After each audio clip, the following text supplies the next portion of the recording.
Hey guys, imagine this. You're 18, maybe 19, half sunburned, half starved, wearing soggy boots, a helmet full of bugs, and a pack that smells like old socks and dead fish. You haven't seen a clean mirror in weeks. Your last real shower was 2 islands ago. And the only thing colder than your coffee is the fear chewing a hole in your chest. The sun is rising, but it's not warm. It's cruel. Hot in a way that cooks you from the inside. The jungle is loud, too loud. Birds scream like someone's being murdered. Monkeys screech for no reason. And underneath all that noise, something else is waiting. In about 60 seconds, your landing craft is going to hit a beach you can't even pronounce. You don't know what's behind those palm trees. Snipers, landmines, bunkers shaped like termite mounds. You've heard the stories about what happens when a guy steps off the boat wrong, about what it sounds like when someone gets hit in the throat and tries to scream, about what it smells like when a flamethrower finds a cave full of defenders. And you volunteered for this because someone said it's your duty, because the posters looked cool, because you thought it'd be over by Christmas. It's June. Christmas doesn't exist here. If you want more stories like this, hit like and subscribe. It helps us keep telling them. Now close your eyes. You're not on your couch anymore. You're on a Higgins boat. You can feel the salt in your mouth. You can hear the coral crunching under the hull, and you can see the island getting closer. Too close. No way out now. Because this isn't a vacation. This is Peleliu, or Tarawa, or Iwo Jima. Pick one. They all end the same. You step off the boat, and the war doesn't wait. You can't see the beach yet. Just the water, greenish, shimmering, too calm, like it doesn't know what's about to happen. Or maybe it does and it's mocking you. The guy next to you is puking into his helmet. Again. Not because of the waves, the sea's barely moving, but because his nerves have finally caught up. You don't blame him. You feel it too. That crawling metallic taste in the back of your throat. Fear, wrapped in salt. The Higgins boat creaks, engine sputtering. 30 of you packed in like cattle, sweating through your uniforms. Some have names stitched on their shirts, most don't. Doesn't matter. Names don't last long out here. You're wearing nearly 90 pounds of gear. Webbing, rifle, grenades, canteen, can opener, first aid kit, entrenching tool, extra socks all soaked through. Your boots squelch when you shift. Your helmet smells like mildew and whatever died under your bunk last night. Someone mutters, "It's hot." You want to punch them. Of course it's hot. It's always hot. Hot like a fever. Hot like the sun itself dropped into the Pacific and started boiling everything alive. You wipe your face. The sweat just comes back. You gave up trying to stay dry 2 islands ago. The lieutenant at the front of the boat is yelling something over the engine. You can't hear it. Doesn't matter. You know the plan. Land. Push forward. Secure the beachhead. Die, probably. They told you this island was strategic. They always say that. High ground, airfield, critical supply line. All you see is jungle, coral, and a whole lot of places to hide a machine gun nest. Someone passes around a cigarette. You take a drag, even though your lungs already feel like they're packed with gravel. You hold the smoke in your mouth not for the taste, but because it keeps your hands busy. Behind you, someone starts humming a song. A Sinatra tune, maybe, or something from the Andrews Sisters. It doesn't sound like music. It sounds like denial. The boat lurches. Someone falls over, swears. The ramp hasn't dropped yet, but already the noise is getting louder. You hear the first mortar land on the beach. A deep, dull boom like someone dropped a god inside a trash can. Then another, closer. The water behind the boat erupts in a geyser of foam. Your stomach tightens. Not fear, not exactly. More like inevitability. You knew this was coming. You just hoped it'd feel less real.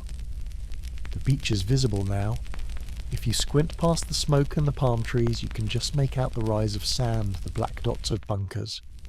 And something else. Bodies. Already.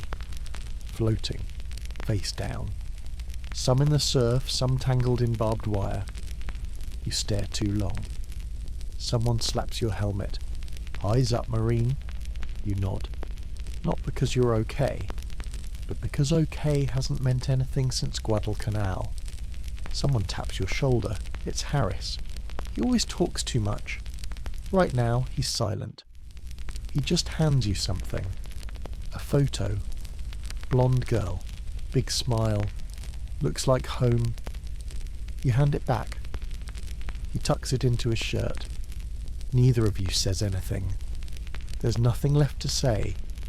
The beach is getting louder now. Closer. The boat rocks with every swell. You can smell the shore already: smoke, salt, diesel, and something sharper. Burned meat. Another mortar hits. Closer this time. The guy next to you flinches, drops his rifle. You both reach down to grab it. Your hands touch. Neither of you says anything. You don't want to remember each other. 10 seconds, the lieutenant's voice finally cuts through the noise. People check their rifles, tighten straps. Someone crosses himself. You've seen it before. Catholic, Protestant, doesn't matter. Everybody prays when they see the sand turn red. The engine whines. The boat slows. You hear the surf hissing against the hull, shouting, gunfire. You grip your rifle tighter. It won't save you, but it gives your hand something to do while your brain screams. The guy behind you says, "They told me this island was beautiful." You almost laugh. Almost. Then, clank. The ramp drops. And in that half second before the shooting starts, you think, this isn't a beach. It's a graveyard with palm trees. Then everything explodes. The ramp drops. Not slow, not cinematic. Just crash. And whatever peace was left in the world dies instantly. Gunfire rips through this noise, sharp, fast, merciless. You hear it before you move. Snap, snap, snap. Not at you yet, just in your direction. Someone screams. Then another. You don't look. Go. The lieutenant's voice. Louder now. Closer. Like he's shouting from inside your skull. The first guy off the ramp doesn't make it past 2 steps. Just gone. 1 second standing, the next red mist and crumpled legs. You don't hesitate. You can't. If you stop, you stack up. And stacked bodies don't move. You leap. Boots hit the ramp. Then the water. You expected it to be shallow. It's not. You sink. Instantly. No breath. No grace. Just under. Salt burns your eyes. Your gear pulls you down. Your helmet slips sideways, fills with water, blinds you. You can't scream, your mouth is full of ocean. You panic. Flail. Kick upward. Hit something, someone, maybe a body. You break the surface with a gasp that feels like it'll tear your throat open. You're not dead. Yet. But it's close. Around you, chaos.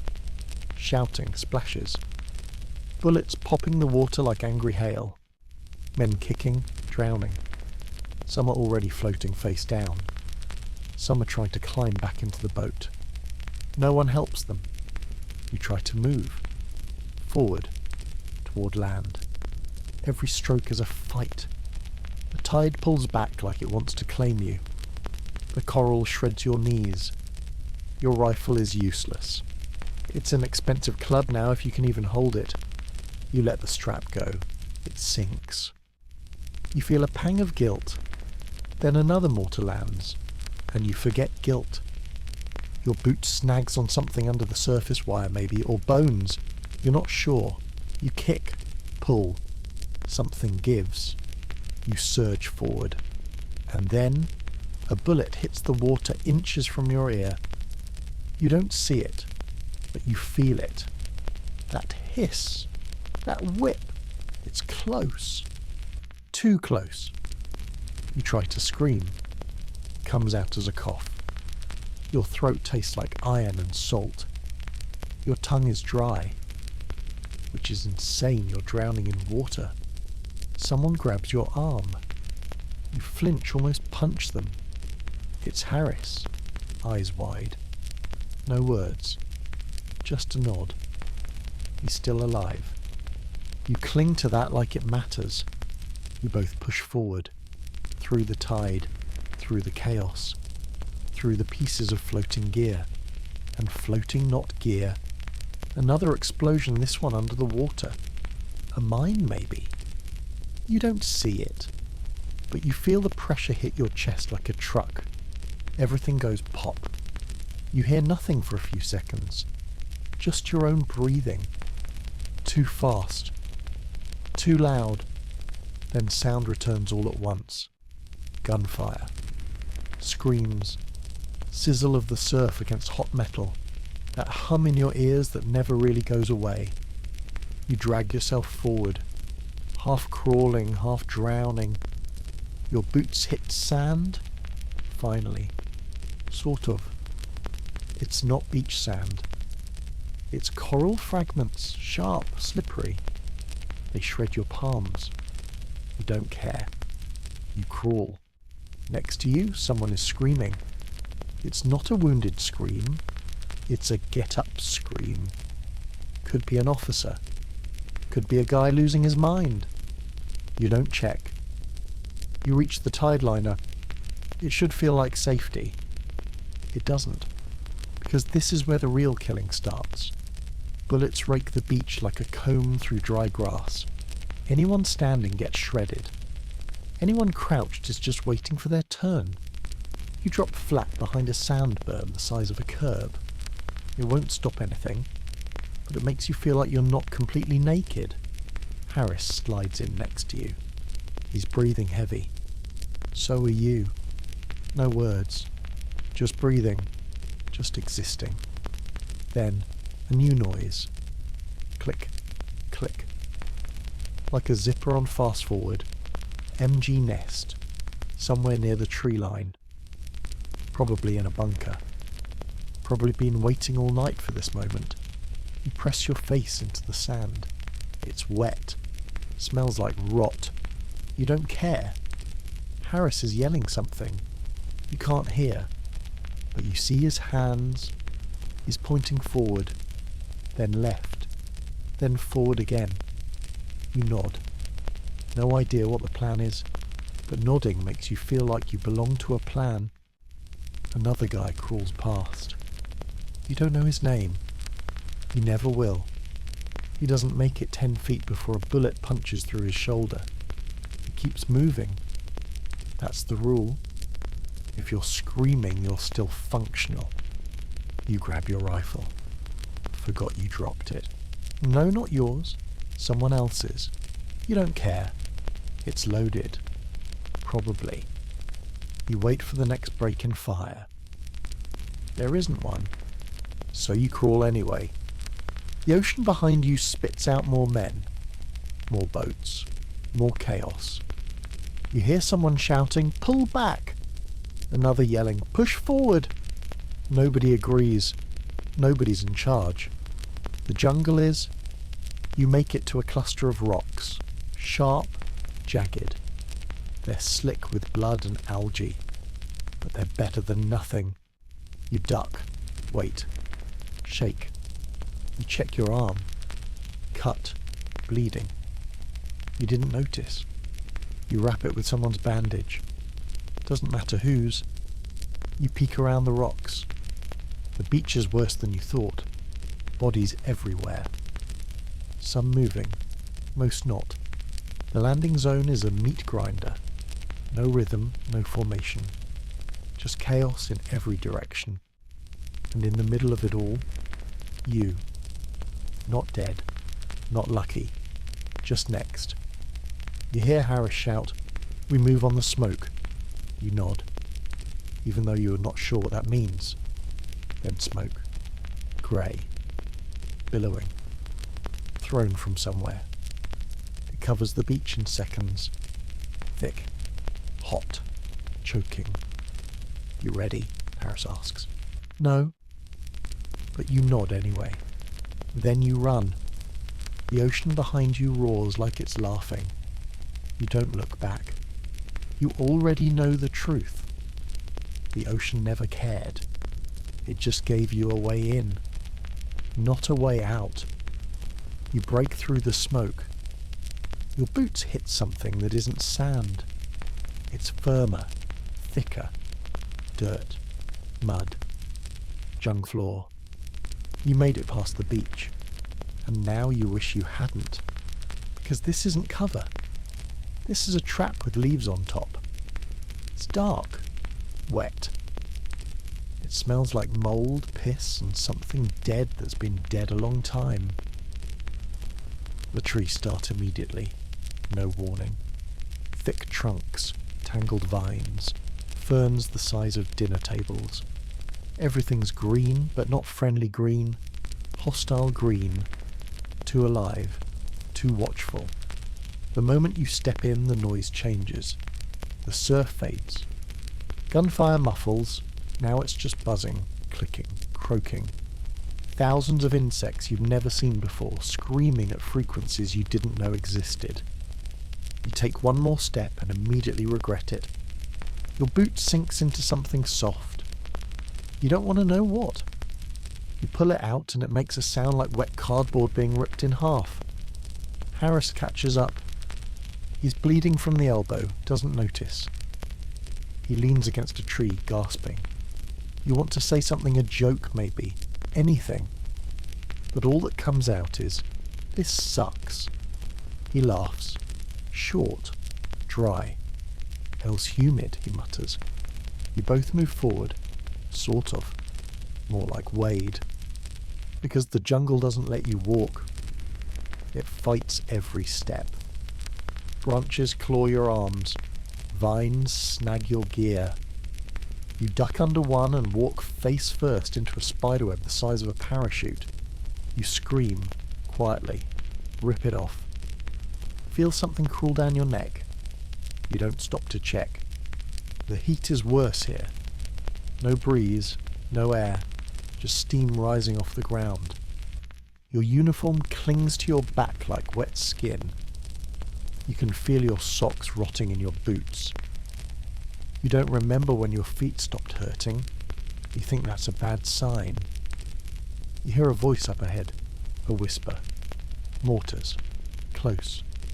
You drop. Instinct. Your face slams into a root. You don't care.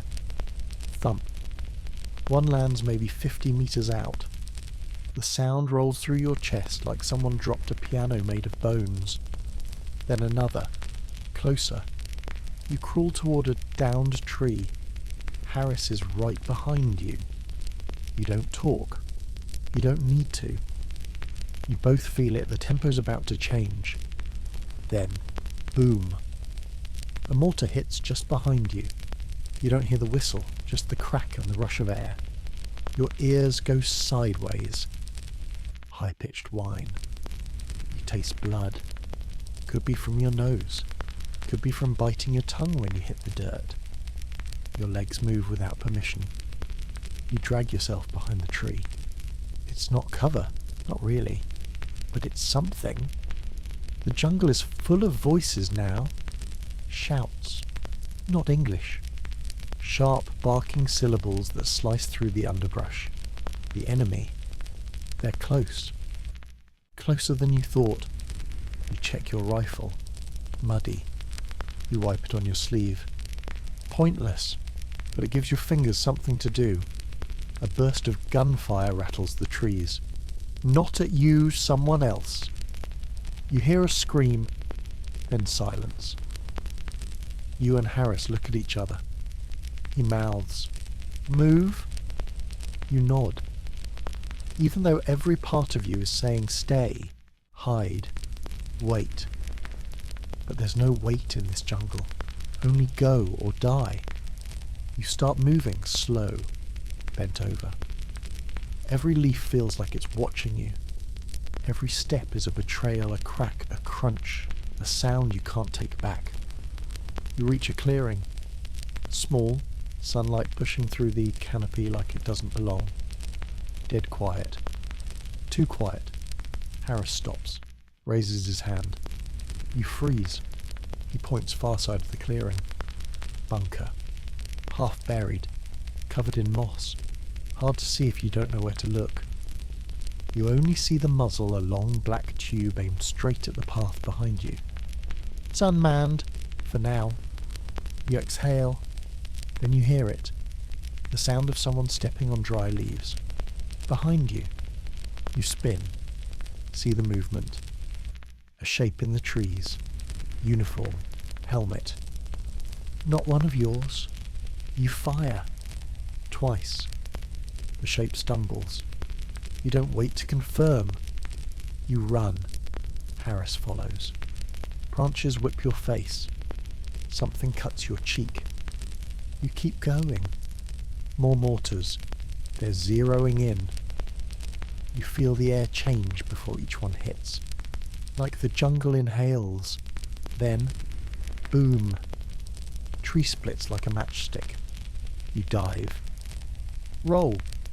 Land in something wet, not water. Blood. You can smell it. There's a body in the mud. American. Face down. No helmet. One boot. His dog tags are gone. So is most of his back. You want to puke. You don't. There's nothing left in your stomach anyway. Harris grabs your arm. Come on. You nod. Every part of you is shaking. You push forward. Another 100 yards, maybe more. Time stretches. It doesn't feel like minutes. It feels like drowning in minutes. You reach another patch of cover, fallen bamboo thick with vines. You collapse behind it, breathing, listening. The mortars stop, replaced by the click-click of rifles. Closer. Too close. You and Harris wait. You can hear them moving maybe 10 meters away. Talking, joking, laughing. You don't understand the words, but you understand the tone. They're hunting. You raise your rifle. Slow, quiet. You aim, wait. You don't shoot, because now your hands are shaking so bad you might miss. And missing is worse than not firing at all. So you wait. They pass. Just a few meters away. You don't breathe. You don't blink. You don't exist. Then they're gone. Just like that. You look at Harris. He nods. You exhale. But that doesn't mean you're safe. It just means the next bullet hasn't found you yet. You lie back. Feel the mud soak through your shirt. Feel something crawling up your leg. You swat it. Too late, it bites. You don't care. Because in this jungle, the bugs eat you slower than the bullets. But they do eat you. You stare up at the canopy. Sunlight flickers through the leaves, like it's trying to remind you there's still a sky. Still a world beyond this hell. You don't believe it. All you believe in now is the next movement, the next inch forward, the next breath that doesn't come with shrapnel. This isn't progress. It's survival. And out here, that's the only thing that matters. You don't see them first. You hear them. It's subtle at first, like the jungle changed channels. The birds stop, the bugs quiet down. Even the wind holds its breath. Then footsteps. Soft, quick, purposeful. Not boots, bare feet. You freeze, hand on your rifle. Harris raises his. You nod. You're crouched behind a rotted tree trunk, chest pounding. Everything in your body screams, run, but your legs don't listen. The jungle flickers, a blur of motion in the palms. Too fast, too low. And then the first scream. It's not a battle cry. It's a challenge. Loud, sharp. The kind of sound that cuts the air in half. Then others. Voices rising, building. Like the jungle itself is yelling at you. A banzai charge. You've read about them, heard the warnings, but paper doesn't bleed, and words don't carry bayonets. You brace. Harris yells, "Incoming!" No time for strategy. No time for orders. The first soldier explodes through the ferns, rifle held high, bayonet gleaming like a fang. You shoot, point blank. The recoil kicks back hard. He drops, but he's not alone. More come. Fast. Screaming. Some with rifles, some with swords, one with nothing but a sharpened stick. They don't care if they die. They just want to take someone with them. You fire again, and again. Empty. You drop to reload, fingers fumbling. Too slow. Harris fires over your shoulder. One goes down. Then one reaches him. Too fast. Too close. They slam together like wolves. No space, no rules. Just hands, blades, desperation. You shout his name. Too late. The attacker slams Harris to the ground. You fire. Can't miss. Can't afford to. You don't. The soldier collapses. Harris is breathing, bleeding, but alive. You drag him back behind a tree. Check his side. Deep cut. Not fatal, not yet. He grits his teeth. No time, he mutters. They're still coming. He's right. You hear the leaves rustle again, closer now. No more screaming. Now they're quiet, hunting. You duck low. Your mouth tastes like mud and fear. Another burst of movement. You fire instinctively. Don't know if you hit. Don't care. You just need space. Another American stumbles into view. Face grey. Holding his stomach like it's going to fall out. It might. He collapses next to you, gasping. Ambush, he whispers. Then he's quiet. You don't check if he's dead.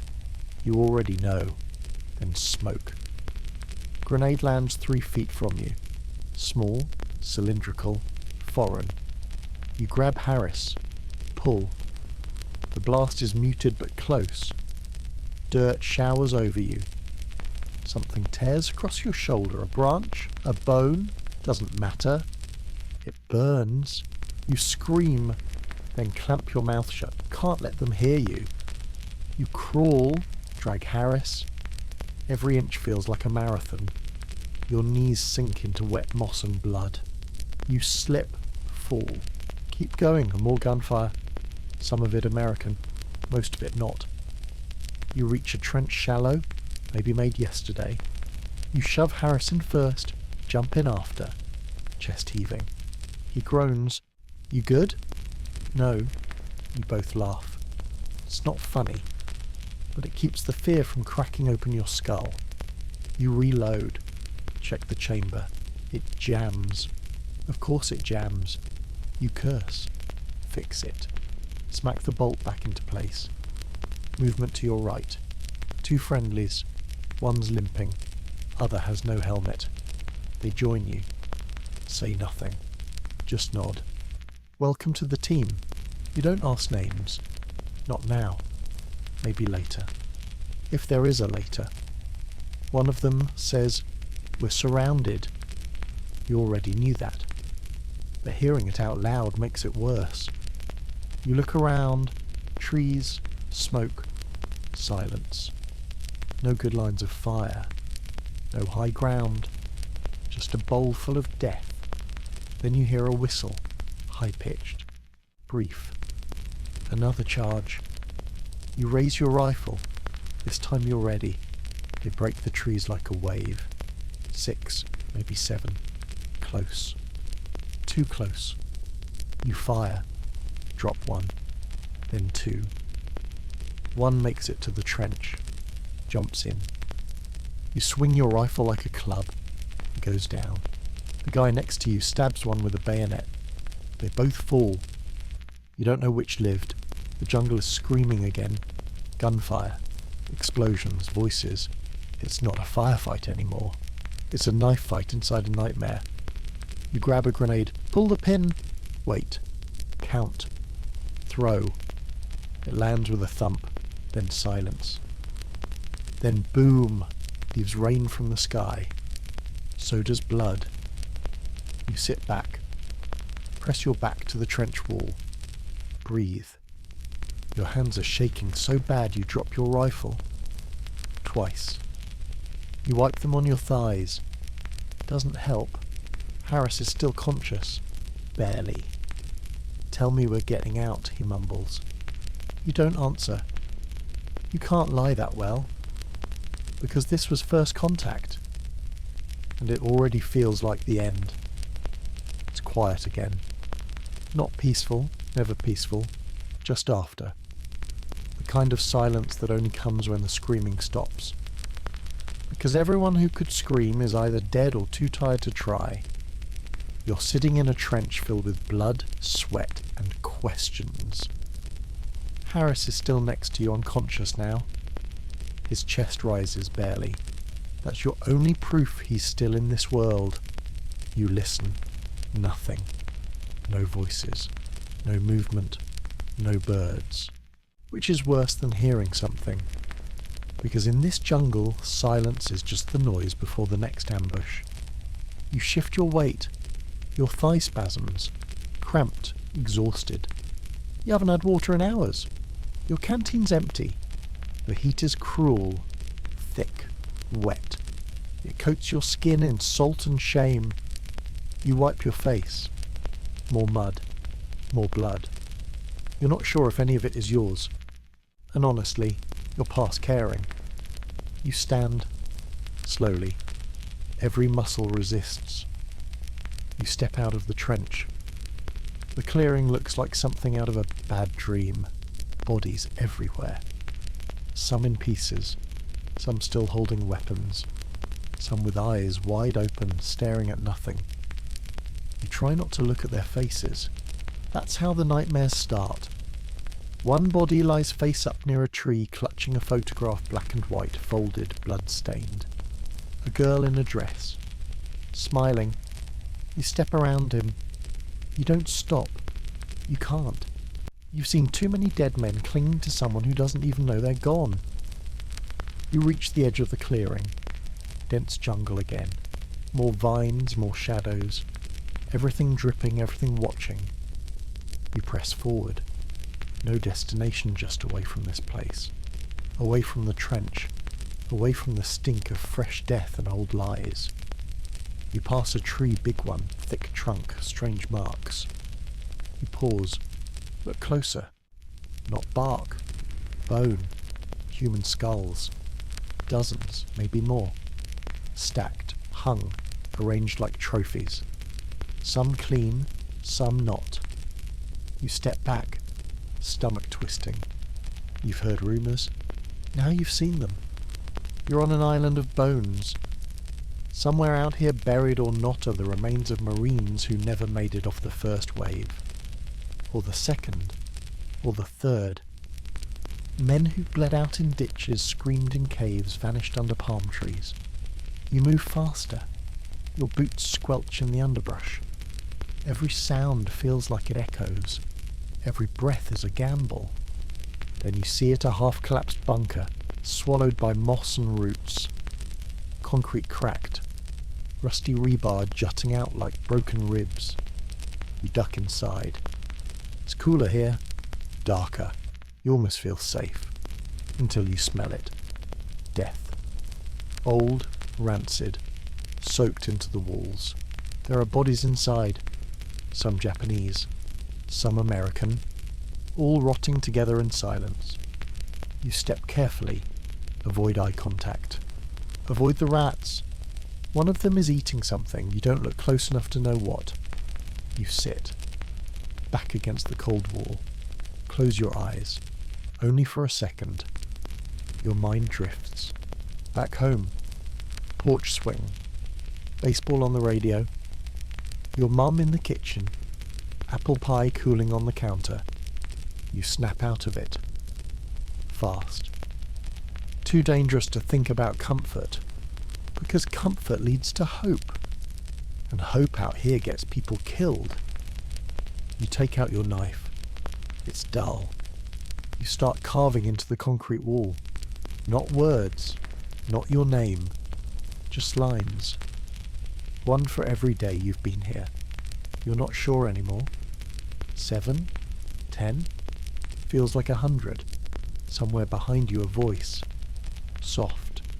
Gurgling. You spin. A soldier. Japanese. Still alive. Barely. Lying in the corner. Half his face gone. One eye. One hand. No weapon. You raise your rifle. He doesn't move. Just stares. You lower it. Can't shoot someone who's already half dead. Not today. He whispers something, Kurum. Japanese. You don't understand it, but it sounds like a name. You nod. Then leave him. The jungle's better company. You move again. North, maybe. Or what you think is north. Your compass broke 2 islands ago. The needle spins like it's laughing. You push through the trees. More bones. Scattered. Some still wearing boots. Some tied to trees with rusted wire. You don't stop to wonder why. You find a helmet. Marine issue, filled with dirt and teeth. You leave it there. Eventually you reach another clearing. Empty. Quiet. Too quiet. You pause. Breathe. Then rustle. Left side. Fast. You raise your weapon. Ready to fire. But it's just a wild pig. Skinny. Nervous. It bolts through the underbrush like it saw what you saw. You almost laugh. Almost. You sit on a rock. Dig into your pouch. Pull out a melted chocolate bar. Half crushed. Half insect. You eat it anyway. Tastes like wax and regret. The sun is fading. Again. You wipe your face. Then look around. And it hits you. There's no one left. You haven't seen another Marine in hours. Harris is somewhere behind.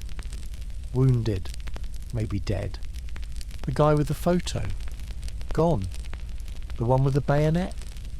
Gone. You're alone now. Really alone. And for the first time, that doesn't scare you. It relieves you. Because alone means fewer targets. Fewer promises. Fewer names to remember when the bullets stop flying. You dig a shallow hole. Lie down. Tuck your pack behind your head. It's not soft, but it's yours.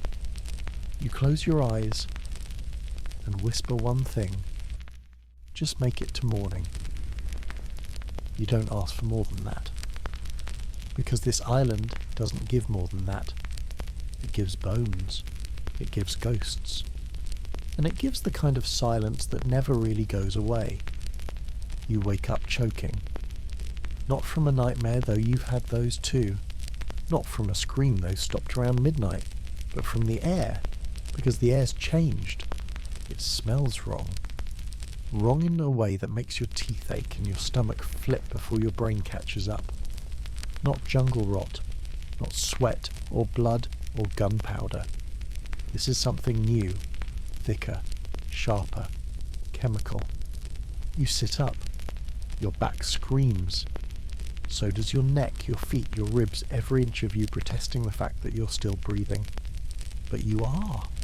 Unfortunately. Your foxhole, if you can call it that, is just a shallow dip under a half-buried root. You're covered in dirt, ants and whatever passed for leaves on this cursed island. You blink. Your eyes sting. The air is burning them now. You crawl to the edge, trying not to make noise. Because movement still means danger, even when nothing's moving. And then you see it. The reason for the smell. Bunker. Or what's left of it. Maybe 200 yards out. smouldering. Belching black smoke into the sky like it's trying to punch a hole into heaven. It's not from a grenade, not from a satchel charge. This is different. This was fire. Flamethrowers. You remember the briefing. These bunkers are dug in deep. You want to clear one, send in the fire. So someone did. Someone got close enough, pressed the trigger. And now half the jungle smells like charred wood, fuel oil and burned meat. You swallow. Your mouth tastes like metal and ash. You force yourself to crawl closer. Not because you want to. Because something in you needs to know if the ones who screamed last night got revenge or just erased. You cross a ridge. Stay low. Your hands are sticky. You think it's from the chocolate bar you half finished yesterday. Or blood. You don't check. Then you reach it. The bunker's still smoking. Still hissing. Inside it's black and glowing. You don't step in, but you see the outlines of people, or what used to be people, twisted, curled, like they were trying to climb the walls before the flames closed in. Some holding rifles, some with nothing. They never had a chance. You gag, not from pity, not from horror, from the smell. The air is thick with it now, a burning plastic, cooked bone, scorched hair cocktail that wraps around your brain and stays there. It sticks to your clothes, crawls up your nose, sits on your tongue. This isn't a battlefield, it's a furnace. And you? You're the coal, a voice behind you. Low, rough. First time seeing one that close? You turn. It's a Marine. You don't know his name. Face like driftwood, eyes like spent brass. He's holding a flamethrower. Empty. You nod. He doesn't say anything else. Just looks at the bunker, then spits. Better them than us, he mutters. You don't argue. You just stare at the ruins. At the ghost still trapped in that smoke, he moves on. Disappears into the trees like a shadow. You're alone again, but the smell stays. Even as the wind shifts, even as the heat rises, even as you try to breathe through your sleeve, through your collar, through your soul, it stays. You move out, quiet, deliberate. Every step is a negotiation between your nerves and your need to not rot in one spot. You find more burned out bunkers. 3, maybe 4, all the same story. Fire. Screams. Silence. You wonder if any of the defenders even fired back, or if they were just waiting, in those dark holes, with no exit, knowing what was coming. You push the thought away, not out of mercy, out of survival, because empathy will kill you faster than a bullet here. Another 100 yards, and the smell changes again. Less fire. More blood. You stumble onto a path, not a trail, not natural. Boot prints. Mud churned with panic. Gear abandoned. Shell casings like breadcrumbs. A fight happened here, hours ago. Maybe minutes. You can't tell. You follow it. Because there's nothing else to follow. No radio, no squad, no map. Just signs of life. Or what used to be life. Then you hear something. Faint. Whining. You freeze. Listen. It's coming from a patch of tall grass. You edge forward, rifle up. Heart stuttering like bad transmission. You pull the grass aside, and there he is. American. Barely. Young, maybe 17. Half his body's gone. Lower half. Blown clean. He's holding his own intestines. Like maybe if he keeps them close, he won't die. He looks at you, eyes wide. He tries to speak. Mouth opens. Nothing comes out, just that sound. Like a dog in a bear trap. Soft. Helpless. You kneel beside him. Not because you can help. You can't. No one can. But because dying alone is worse. He grabs your sleeve. Weak. Shaking. He mouths something. Mum, maybe. Or God. Or nothing. You sit with him. Hold his hand. Watch his eyes lose focus. It takes less than a minute. Then he's still. And that's it. No trumpet. No salute. Just a boy with no legs bleeding into a jungle that doesn't care. You close his eyes, not out of honour, out of habit. Then you stand. And suddenly the air feels even heavier. Because the longer you're out here, the more the island takes from you. Not just blood. Not just friends. It takes your sense of smell, your sense of right, your sense of you. You used to be someone. Now you're a shadow with a rifle and a job that never ends. You walk on, back into the trees, back into the stink, back into the fire. And every breath you take, every shallow gasp through cracked lips, tastes like burning. Like you're the next one going in the bunker. Like this island is already cooking you from the inside. You thought the battle was over. You thought the gunfire was the worst part. You were wrong. Because now, the island fights back. Not with bullets. With the ground. With the coral. You're moving toward the coast again. Flanking maneuver, they said. Clear the far side, secure the ridge. It sounded simple when the lieutenant mumbled it with a cigarette in his mouth. Now you're limping across a hellscape made of jagged stone and rusted corpses. The beach here isn't soft. It's coral. Hard. Sharp. White and pink and soaked in sun. At first it looks beautiful. Then you kneel to catch your breath, and it bites you. You tear your pants open just from kneeling. A gash. Small but deep. Bleeds fast. You curse. Rip a piece of shirt to wrap it. Keep walking. You don't make it 10 steps before your boot slips. Coral again. Your hand hits the ground to stop the fall. Bad move. It slices your palm open.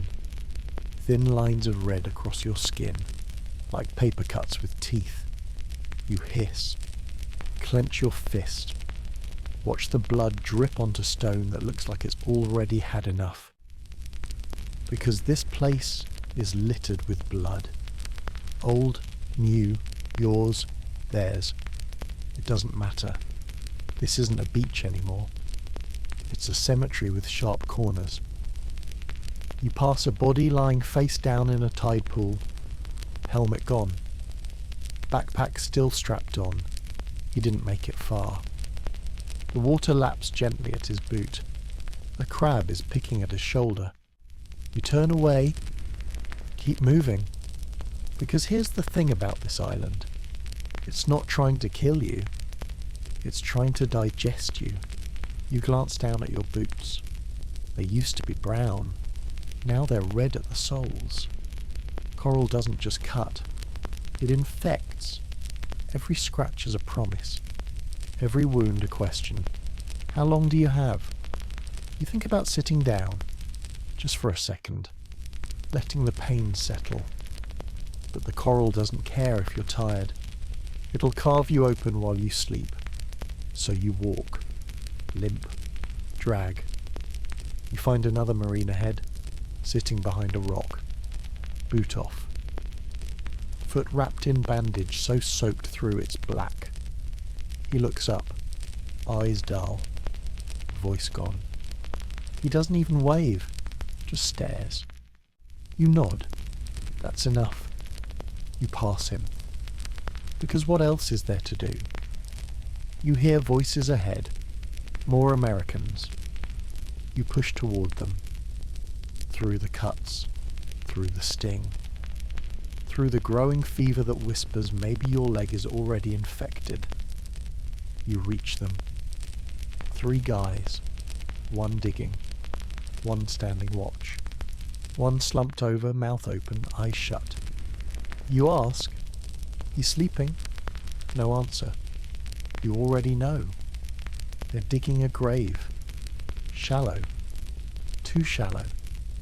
The one with the shovel pauses. Coral's too thick. Can't go deeper. He shrugs. Doesn't matter. They're not sending coffins anyway. You help lift the body.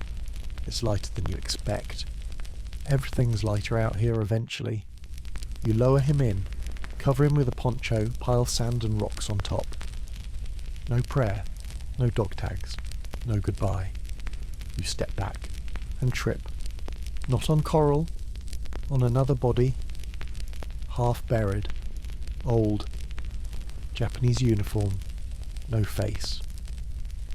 Just the remnants of a helmet and a jawbone. You scramble up, shake, then laugh. Because even the graves here are stacked.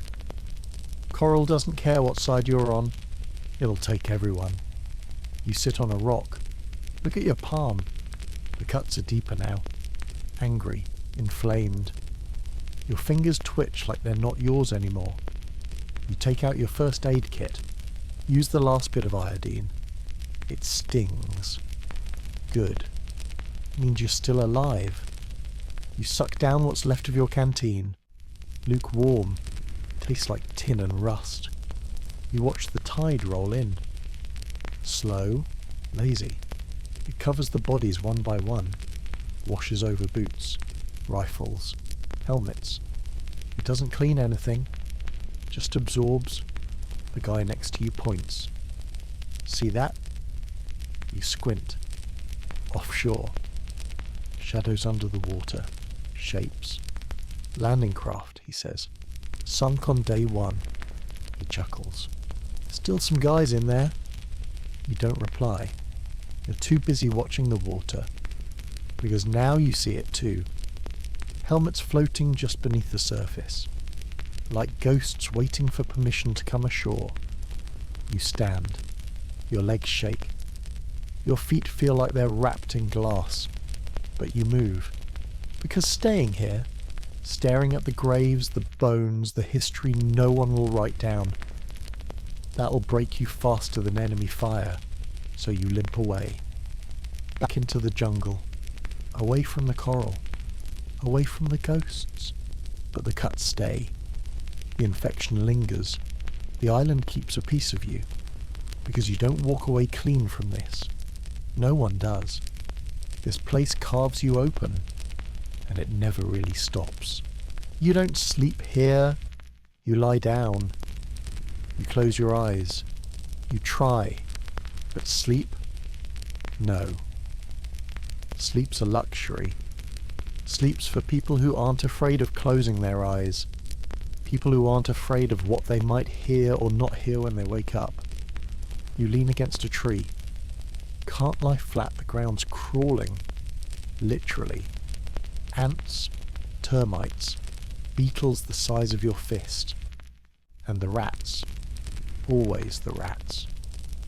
You've seen a guy wake up screaming because one crawled into his mouth while he was out. You've seen another wake up not screaming because he never woke up. It chewed through his neck in the dark. So you stay upright. Eyes half closed. Rifle across your lap. One hand always gripping it. Just in case. You try to nod off. Just 10 minutes. Just a blink. And that's when the jungle starts whispering. Not words. Sounds. Snaps. Rustles. Breaths that aren't yours. Could be wind. Could be enemy scouts. Could be your own mind turning against you. You don't ask. You just stay awake. Because here, the second you stop caring, the second you relax, that's when it happens. That's when you die. Sleep is an invitation. You don't send invites in the Pacific. You rub your eyes, they're dry. You blink and the world doubles. You haven't truly slept in days. Maybe longer. You're not even counting anymore. You can't. Numbers stopped meaning anything after the second island. Your body aches. Not the kind of ache that painkillers fix. The kind that seeps into your bones. Like the jungle is pulling you downward, trying to bury you before you're technically dead. You shift your weight. Feel something wet. You check your boot. Blood. Could be from the coral. Could be from your own feet rotting inside the leather. Trench foot. You've seen guys lose toes. Some lose feet. One guy took off his boot and the skin came with it like peeling a banana. You swore it wouldn't happen to you. But swearing means nothing here. You hear something. To your right. A cough. A footstep. You snap your head toward it. Rifle up. Nothing. Maybe a monkey. Maybe your imagination. But the adrenaline hits anyway. Like lightning through a wet spine. Your heart pounds so loud you think it might give you away. And now there's no going back to rest. Now your brain's too loud. Every nerve is a radio station tuned to panic. You settle in deeper behind the tree. Try to focus, but you're drifting. Images flash behind your eyelids. Home. Your brother's old Chevy. The smell of laundry on a clothesline. Your dog. Baseball on the radio. You shake your head. Focus. Because you know the jungle's trick. It waits until you start remembering. That's when it moves. Someone nearby shifts in their foxhole. You hear them mutter. Then silence again. Everyone hears on the edge. No one speaks. Not at night. Because the night is owned not by you, not by the US, but by something else. Something that doesn't need maps or orders or rations. Something that knows every inch of this island, every route, every rock, every hiding place. And it's watching you. Right now. You feel it. That presence, like eyes behind the trees, like the darkness is breathing. You rub your face again, hands shaking. You try count to 10. 1, 2, forget 3. You start over. 1, 1, 1. You whisper to yourself. Nonsense words. Stuff your grandma used to say. Just to drown out the jungle. You stare at your hands. They're filthy. Cuts across your knuckles. Black gunk under your nails. Your fingers twitch even when you tell them to stop. You breathe. In, out. In, out. Too fast. Too shallow. You look at your watch. No glow. Dead battery.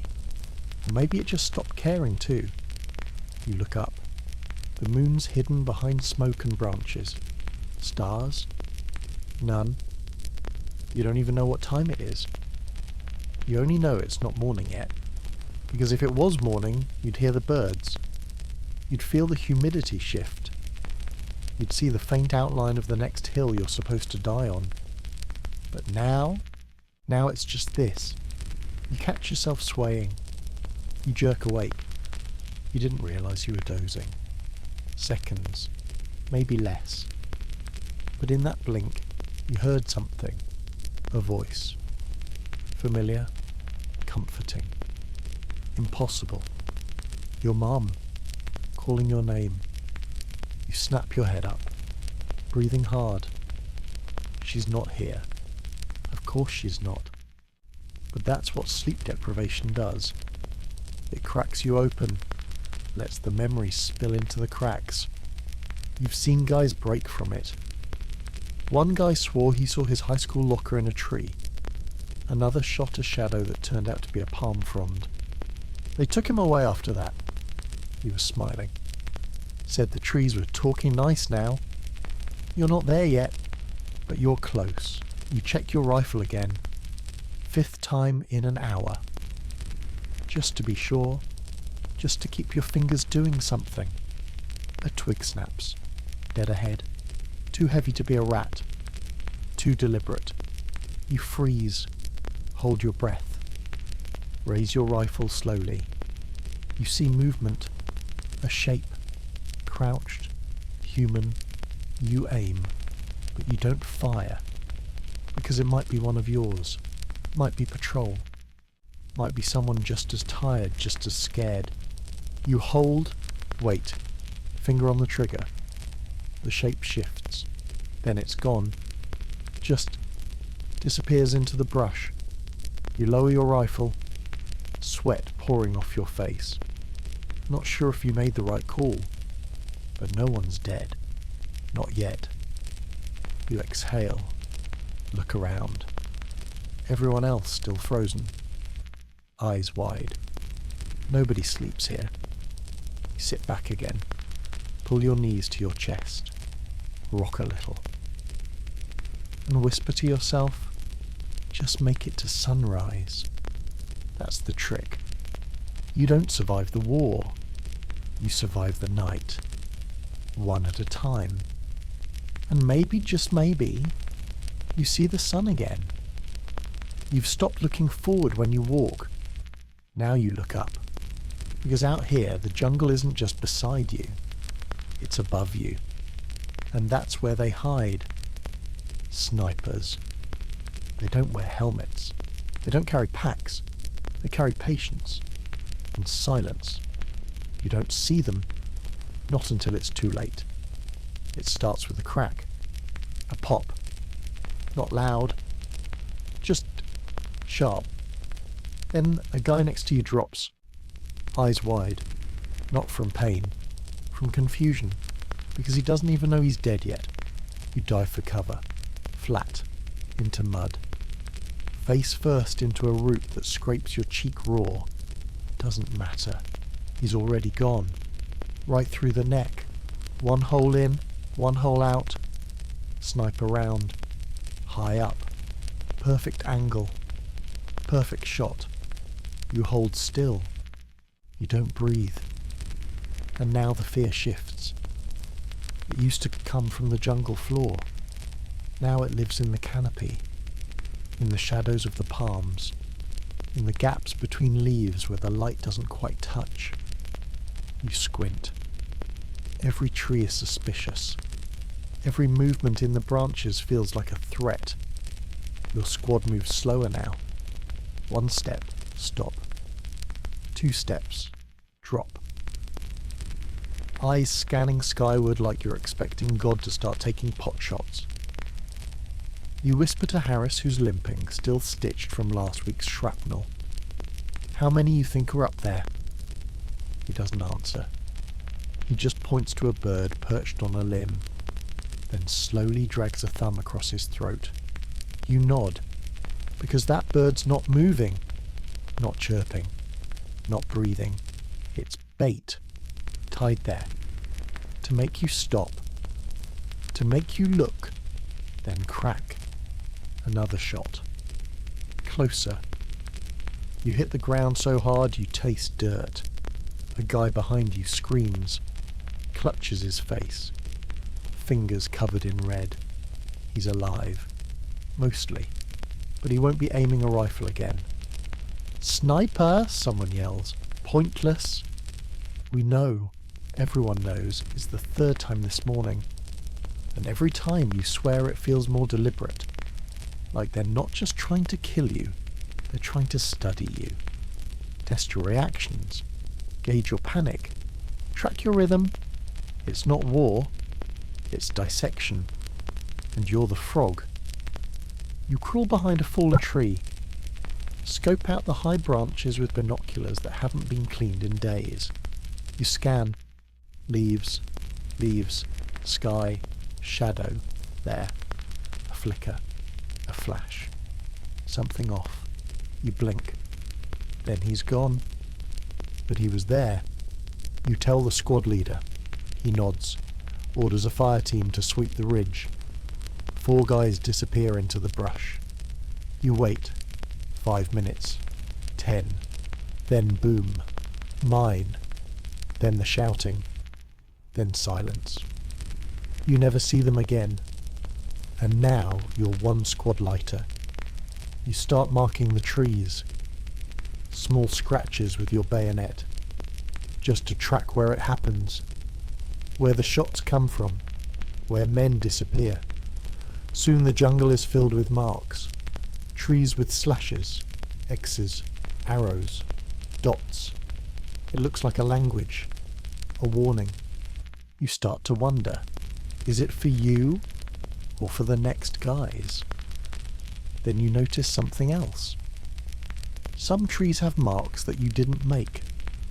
Foreign ones. Vertical slashes. Pairs. Numbers maybe. Enemy sign. Sniper code. Kill count? Rendezvous? You don't know. And now your skin is crawling. Because now it's not just that the trees have eyes. It's that they've been watching you all along. You sit down beneath one, back to bark, rifle in your lap. You stare up. You don't see anything, but you feel it. That presence, like the branches are leaning in, listening. You blink. Once. Twice. And for a second, just a second, you swear you see a face. Not in the leaves. Not in the shadows. In the wood itself. Carved. Grinning. Teeth like splinters. You stand up. Fast. Heart in your throat. You blink again. Gone. You touch the bark. Just wood. But now your hands are shaking. Someone behind you says, "You okay?" You nod. Too fast. Too hard. He doesn't believe you. Neither do you. But there's no time to go crazy. You're already half there. You move on. Eyes to the trees. Finger to the trigger. Every branch a barrel. Every leaf a scope. You reach another clearing. Bodies. Japanese. Stacked near a tree. Clean headshots. No blood trails. Sniper kills. One still has his eyes open. They're staring up. Like even in death he's watching the canopy. You kneel beside him. He's young. Barely older than you. You take a breath. Close his eyes. It's the least you can do. Then you carve an X on the tree behind him. Because now you're watching. Now you see it. This isn't just survival. This is chess. And you're starting to learn the board. But still every time you step into the trees, you wonder, are they up there? Are they watching? Have they already taken the shot? And you never hear it. You only feel it. 1 second too late. The map said this was a river. A fordable stream. A shallow crossing. But maps lie. So do officers. And now you're waist deep in what feels more like a disease than a body of water. The water's not cold. It's warm. Stagnant. Feels like stepping into fever. You can't see your boots anymore. Can't feel them either. They squish with every step, like your feet are rotting off inside. Maybe they are. Your legs disappear beneath the surface. You try not to think about what's swimming past your thighs. Snakes. Leeches. Things with no names. You take another step. Something grabs your ankle. You freeze. Pulse in your throat. Rifle clutch tight. You kick. Hard. Feel something tear loose. Could have been a vine. Could have been a hand. You don't wait to check. You keep moving. Your squad is spread out now. 10 guys across the swamp. No formation. No direction. Just motion. Forward. Always forward. Every splash sounds like gunfire. Every ripple looks like it's about to stand up and shoot you. The guy ahead of you slips. Disappears under the surface. You rush forward. Grab his pack. Haul him up. He's coughing. Spitting black water. You don't ask if he's okay. He's not. None of us are. He nods. Keeps moving. That's the rule now. If you can stand, you walk. If you can't walk, you crawl. If you can't crawl, you die quietly. The water's getting deeper. It laps at your ribs now. Your gear's soaked. Grenades knock against your belt like dead weight. Your rifle worthless now. Barrel full of swamp. You'll clean it later. If there's a later. Your arms ache. Your back feels like it's been wrung out. Your skin is starting to burn. You lift your arm. See red streaks. Raised bumps. Some kind of rash. Jungle rot, maybe. Or infection. Or something else entirely. Doesn't matter. You keep moving. You step on something soft. It shifts. You jump back. Body half submerged. American. Face down. One boot off. You whisper, sorry. Not sure why. He doesn't care anymore. Your next step takes you knee first into a hole. You fall. Go under. The water fills your mouth, your ears, your lungs. You thrash. Break the surface. Cough. Spit. Gag. You're shaking. Breathing hard. Vision doubled. Your helmet's gone. You don't bother looking. You crawl onto a muddy bank. Face first in the reeds. You want to scream. You don't. Too risky. You look around. Only 4 guys still in sight. Where did the others go? You scan the trees, the water. Nothing. Were they behind you? Ahead? Did the swamp take them? You don't know. You're too tired to care. You sit. Just for a second. Water dripping off your chin. You look at your hands. Pruny. Raw. Your fingernails are starting to peel. You take off your boot. Peel down the sock. Your foot is white. Pale as death. Flesh like paper. You press it. It doesn't bounce back. You've seen this before. You know what comes next. Fungus. Infection. Amputation. You put the sock back on. Pretend you didn't see it. You hear a voice. Whispering. You crawl toward it. A guy crouched in the reeds. Rifle aimed low. Pointing into the water. He doesn't look at you. Just says movement. You crouch beside him. Look. You see it too. Ripples. Slow. Wide. Something big. Not human. Not friendly.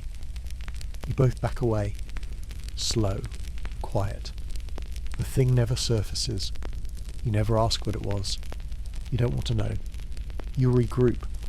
What's left of the squad 5 of you now? All dripping. All silent. All hollow-eyed.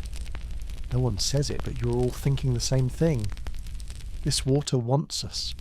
Wants our skin. Our blood. Our bones. Wants to pull us down. Fill our lungs. Keep us. You move again. Faster this time. The sun's going down. And you do not want to be here at night. The mosquitoes are already out. Buzzing around your face like tiny bullets. You slap one. It bursts. Full of your blood. You feel sick. The guy behind you mutters, "They're full of malaria." You nod. Of course they are. Why wouldn't they be? Another 100 yards. You hit dry ground. You crawl out like a dying animal. Collapse face first. Mouth in the dirt. Breathing like a man who's been underwater for days. You roll onto your back. Stare up at the canopy. It doesn't feel like escape. It feels like you just postponed drowning. You sit up. Pull off your boot again. Check your foot. Worse. Red now. Hot. You press the skin. It oozes. You whisper, "Damn it." You look around. The others are tending to their own feet, their own wounds, their own rot. One guy's cutting a leech off his thigh with a bayonet. No expression. Just work. Another is squeezing mud out of his ammo pouch. Like it matters. Someone coughs. Hard. Wet. You feel your own lungs itch. You wonder if the water got in. You wonder how long before it kills you. Then you hear it. The swamp behind you. Ripples. Bubbles. Silence. Something moved, but you're done looking. You've made it out barely. You lie back. Close your eyes. Just for a second. And the water, it stays behind you. Waiting. Still.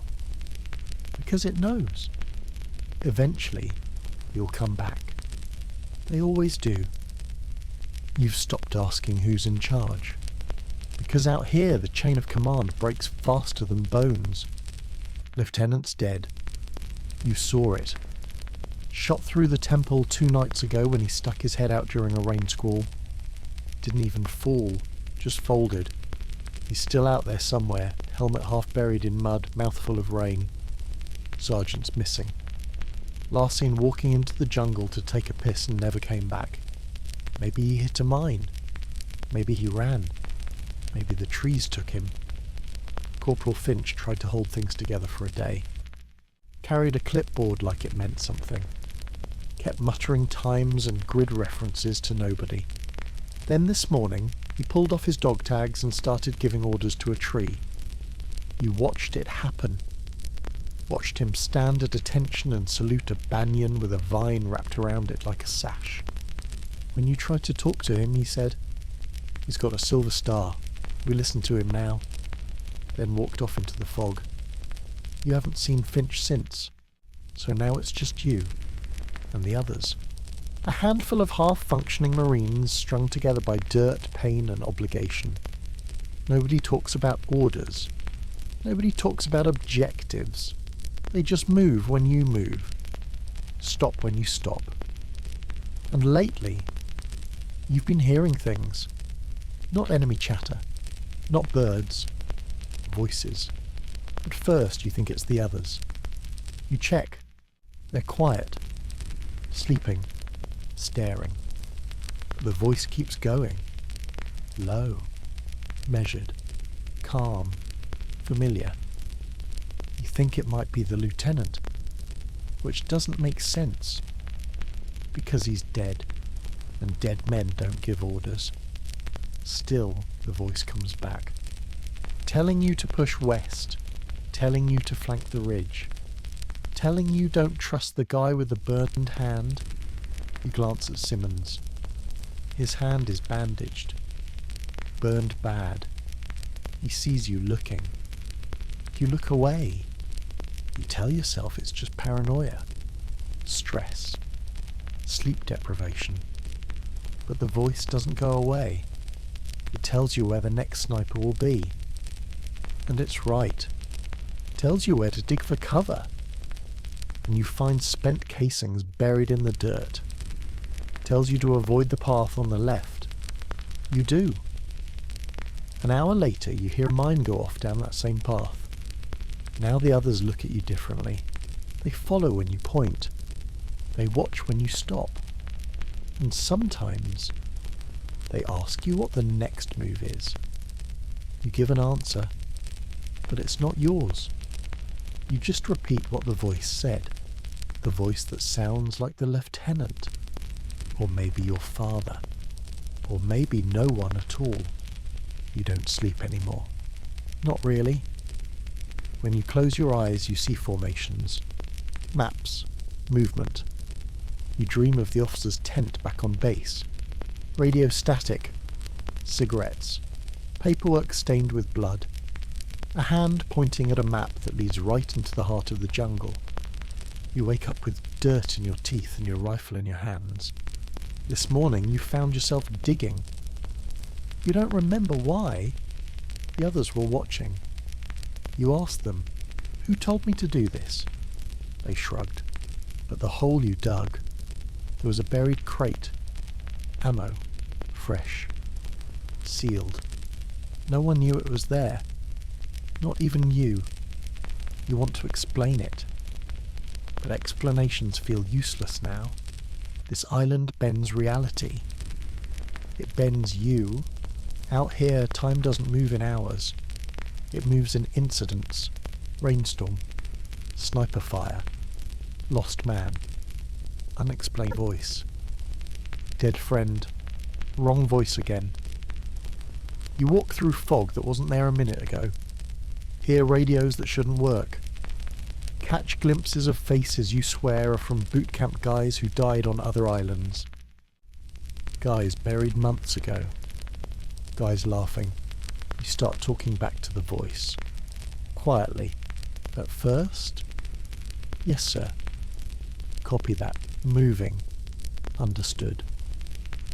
Then louder. Pointing. Commanding. You start to believe you're being used. Not in a bad way.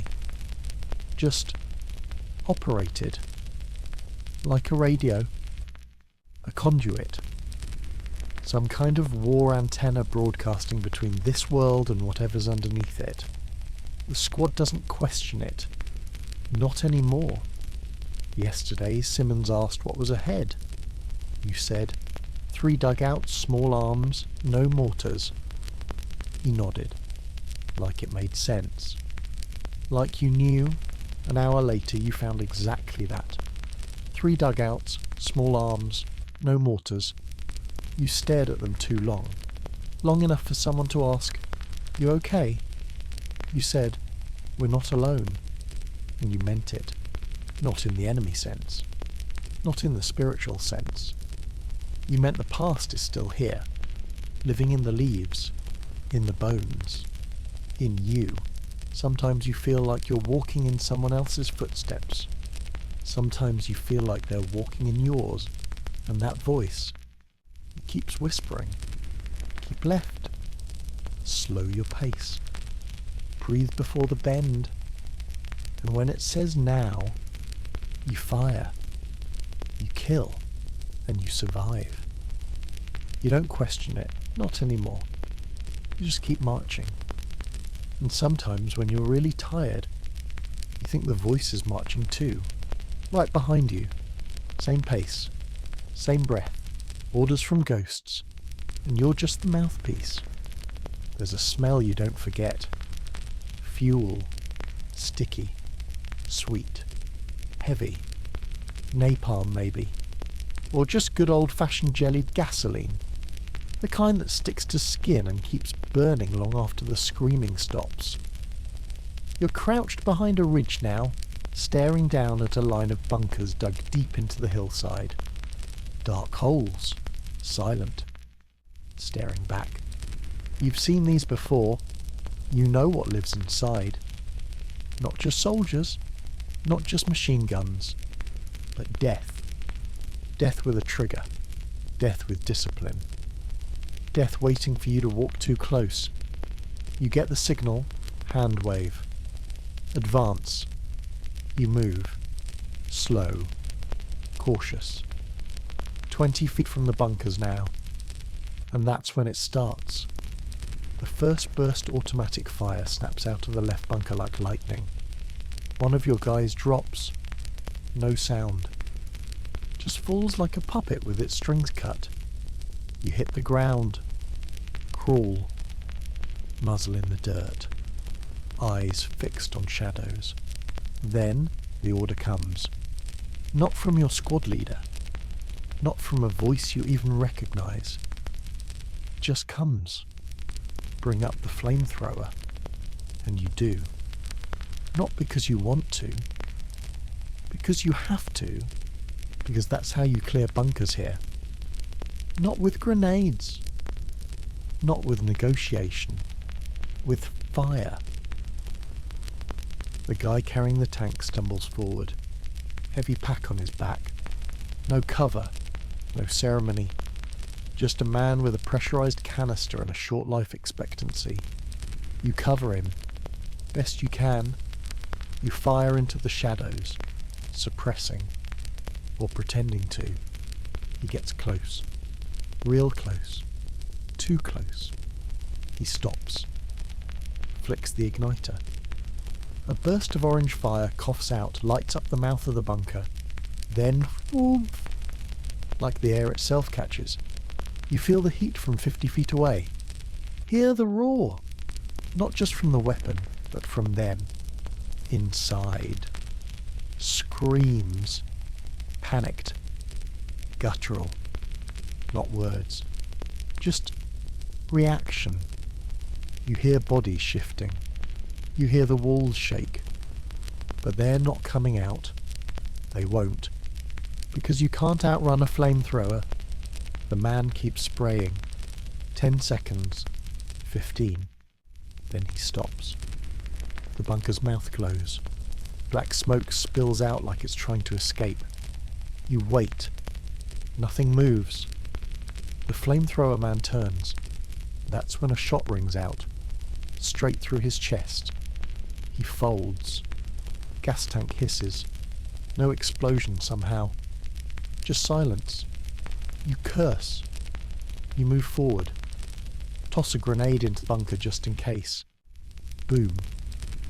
Dirt rains. Still nothing. You inch closer. Step over the flamethrower guy. He's gone. Face calm. Like he didn't even notice. You shine a light inside the bunker. What's left of it? The fire cooked everything. Men, equipment, walls. You see shapes melted together. Rifles fused to arms. Teeth bared in expressions that don't look human anymore. You gag. But you don't look away. Because this is your job now. Clear the bunker. Make sure it's dead. You toss in another grenade. Because out here, twice is standard. Boom. Now you move to the next one. The guy next to you says, "You doing the next one?" You shake your head. He nods. Doesn't argue. He takes the spare tank off the body. Straps it on. You cover him. And again, it happens. Fire. Screams. Silence. Death. You lose 2 more guys in the process.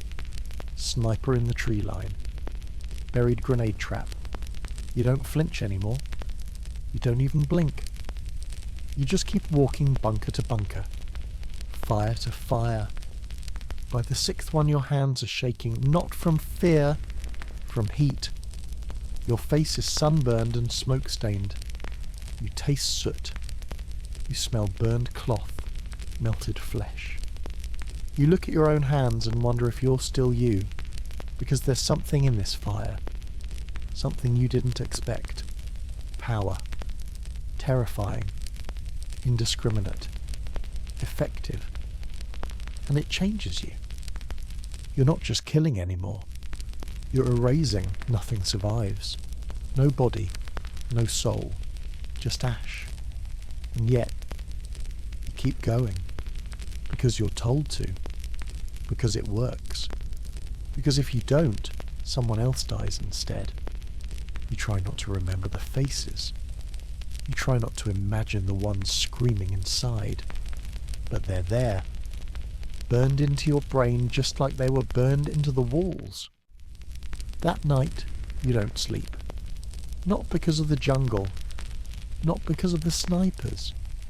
Because of the silence in your own mind. Because for the first time, it doesn't bother you. For the first time, you feel nothing at all. And you realise that's worse than fear. Because once you stop feeling, you start enjoying the fire. It starts with a flare. Wrong colour, wrong timing, but it goes up anyway. Bright red. Too red. You're hunkered in a shallow depression. What passes for a safe position out here. Mud up to your thighs, your rifle across your lap, your ears ringing from the last artillery blast that landed too close. And then the flare goes up. Silent. Slow. Painting the jungle in blood. Someone whispers, That ours? Someone else says doesn't matter. And then the bullets start.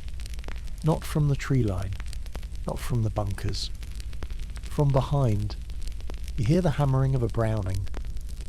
Burst after burst. Heavy, consistent. You duck. Instinct. Too late. The guy to your right jerks. Blood splashes your face. He goes down. Fast. You don't even check for breath. You're too busy yelling. Cease fire, friendlying. But the jungle eats your voice. Like it does everything else. Trace around, stitch across the clearing. Some go high.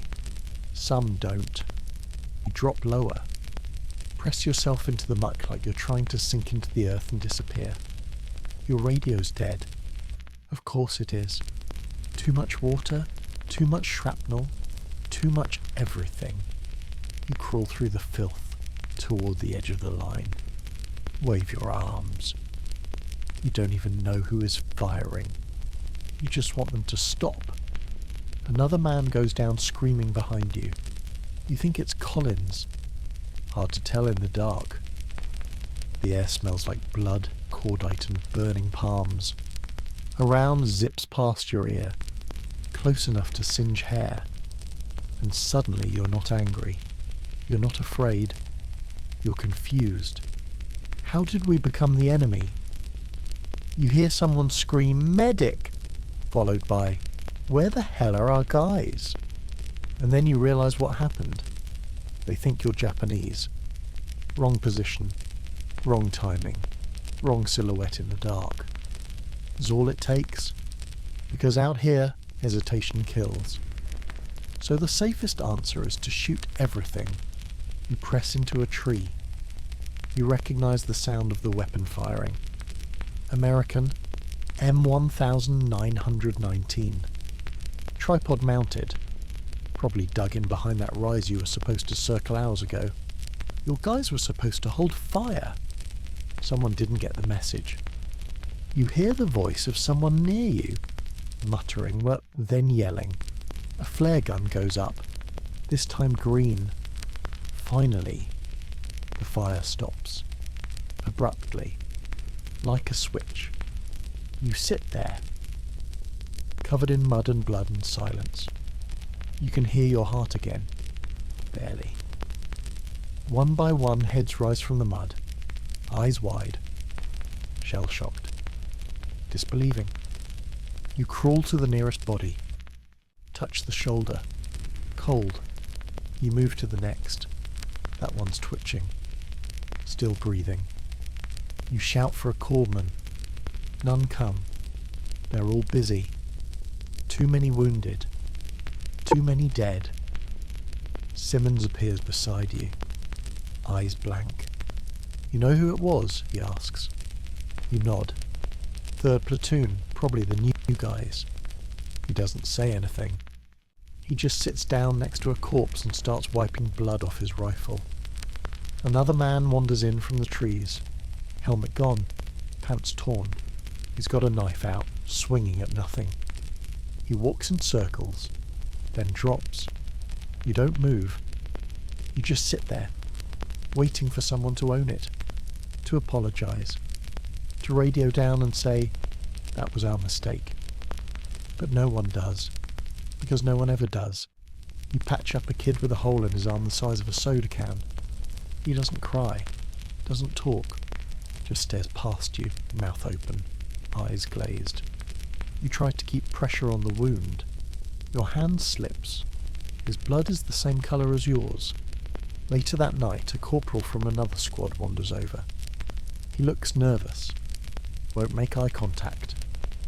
Finally says, "We thought you were them." You don't respond. Because what do you say to that? We're not. You were, at least in the dark under the red flare from 200 yards away. You were the enemy. And they did what they were trained to do. Pull the trigger. Ask later. And later is now. You bury the bodies. No tags left. Most shredded. Some melted into the skin. You mark the graves with sticks. Helmets on top. Someone sticks an upside-down bayonet in the dirt and says a prayer. You don't listen. You're still stuck on one thought. We didn't die in battle. We died in confusion. You lie down, back against a stump. Rifle across your chest. You listen for gunfire. You hear whispers instead. And for the first time in days, you wonder if the next bullet meant for you. We'll have a friendly flag behind it. It starts with the growl. At first, it's just annoying. An empty stomach. An inconvenience between missions. You think we'll eat when the crate comes in. You think just wait for the next drop. You think they wouldn't forget us. But they did. The rations were supposed to arrive 2 days ago. They didn't. The runners say there's a backlog. The airstrip's choked. The supply boats are late. The last bird that came in caught a mortar and fell into the ocean. So, now you're here. Stuck. On a nameless ridge surrounded by trees and heat and bodies that keep piling up. And your belly is echoing. You find yourself counting crackers, half rations, quarter rations, a crumb saved under your helmet flap because it still smells like food. You lick the foil wrapper of a chocolate bar like it's sacred. You chew gum not for taste but for the illusion of fullness. You swallow spit and pretend it's soup. You've never known real hunger before. Not like this. This isn't missing a meal. This is your body turning inward. Your muscles eating themselves. Your brain slowing down. You forget words. Forget names. Forget why you stood up. You see a lizard on a tree and wonder if it tastes like chicken. You joke about it. Then you stop joking. Because you will eat that lizard. If you can catch it. If someone doesn't beat you to it. You catch a rat one night. Skin it with your bayonet. Roast it over a smoke tab. Share it between 4 guys. Tastes like guilt and metal. You find a can of peaches buried at the bottom of a pack left behind by a dead man. You pop it open. The smell hits like memory. Sunlight. Clean plates. Kitchen's back home. You'll just stare at the juice. Like it's holy water. Then you divide it with a spoon. Each guy gets a bite. You suck on the pit part. Hold it in your mouth until it's clean. You bury the can like it's a body. You don't talk much anymore. Talking takes effort. And no one wants to say what they're thinking. How long until someone dies of this? You remember the Japanese soldier you found in the brush? Dead from starvation. Skin like parchment. Eyes sunken. Hands clutching a boiled boot. You laughed when you saw it.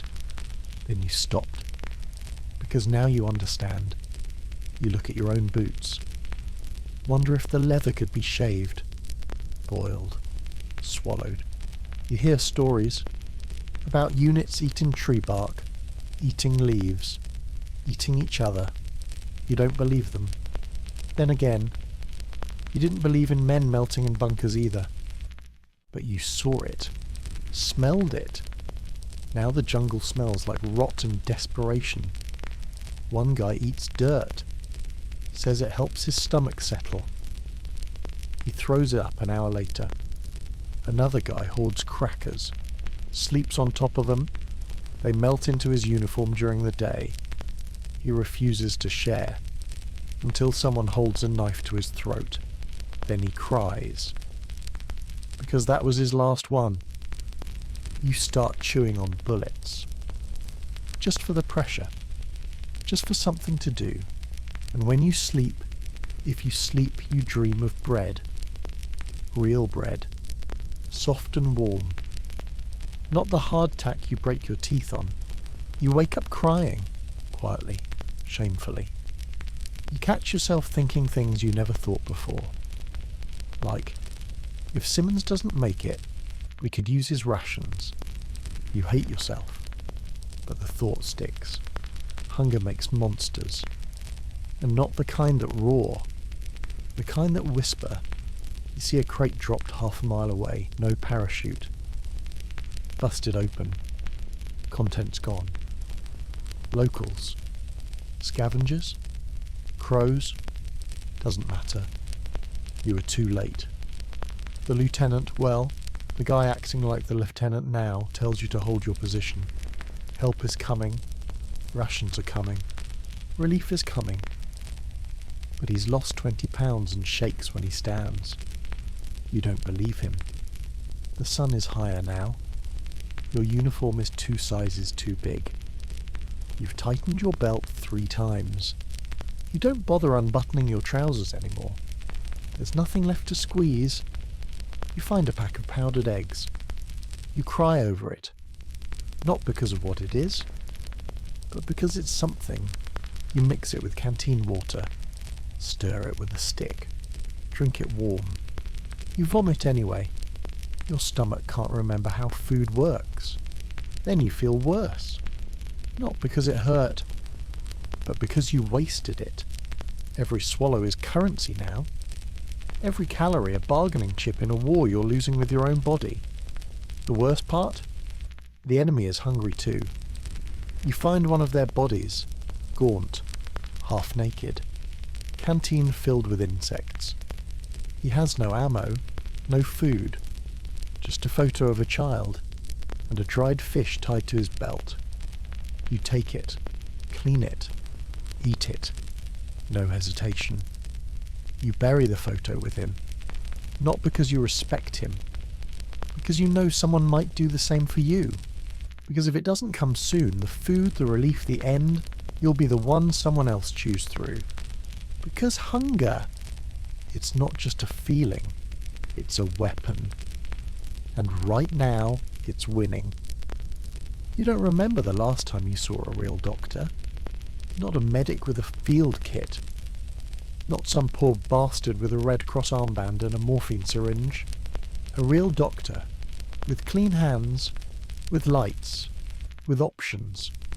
Because out here, medicine is a roll of the dice, and the dice are mouldy. It starts small, a blister from your boot. You ignore it. Everyone does. Then it pops, gets red, swells. Hurts when you walk. You figure it'll heal, but it doesn't. Because it's the jungle, and nothing heals here. Everything rots. One day, you wake up and your sock is stuck to your foot. You peel it off and it takes skin with it. Your toe is black now. Smells sweet. Wrong. You show the corpsman. He doesn't even blink. Just says we'll watch it. Then wraps it with gauze that smells like vinegar and hope. The next day it hurts worse. Then it doesn't hurt at all. That's when you know it's bad. When it stops hurting. Because pain means it's still alive. No pain. Dead meat. You've seen guys lose fingers, toes, whole feet. One guy slipped on coral, tore his shin open. 4 days later they chopped off his leg below the knee with a saw that looked like it came from a hardware store. No anaesthetic. Just a belt between his teeth. He didn't scream. He just passed out halfway through. You've seen bullet wounds packed with gunpowder and lit. Burn the infection out. You smell that at night sometimes. Burned flesh and desperation. You've seen maggots used to clean a wound. Yeah, on purpose. They eat the dead tissue. Leave the live stuff alone. That's the theory. You never stick around to watch it work. You've seen malaria hit like a hammer. 1 second the guy next to you is talking about peaches. Next second, he's sweating buckets and shivering like it's January. You try to get him quinine, but there's none left. So you give him water, a blanket, your hand. He dies anyway. Some guys get dysentery, shit themselves dry, then go pale, then go still. And the rest of you step around the body and keep moving.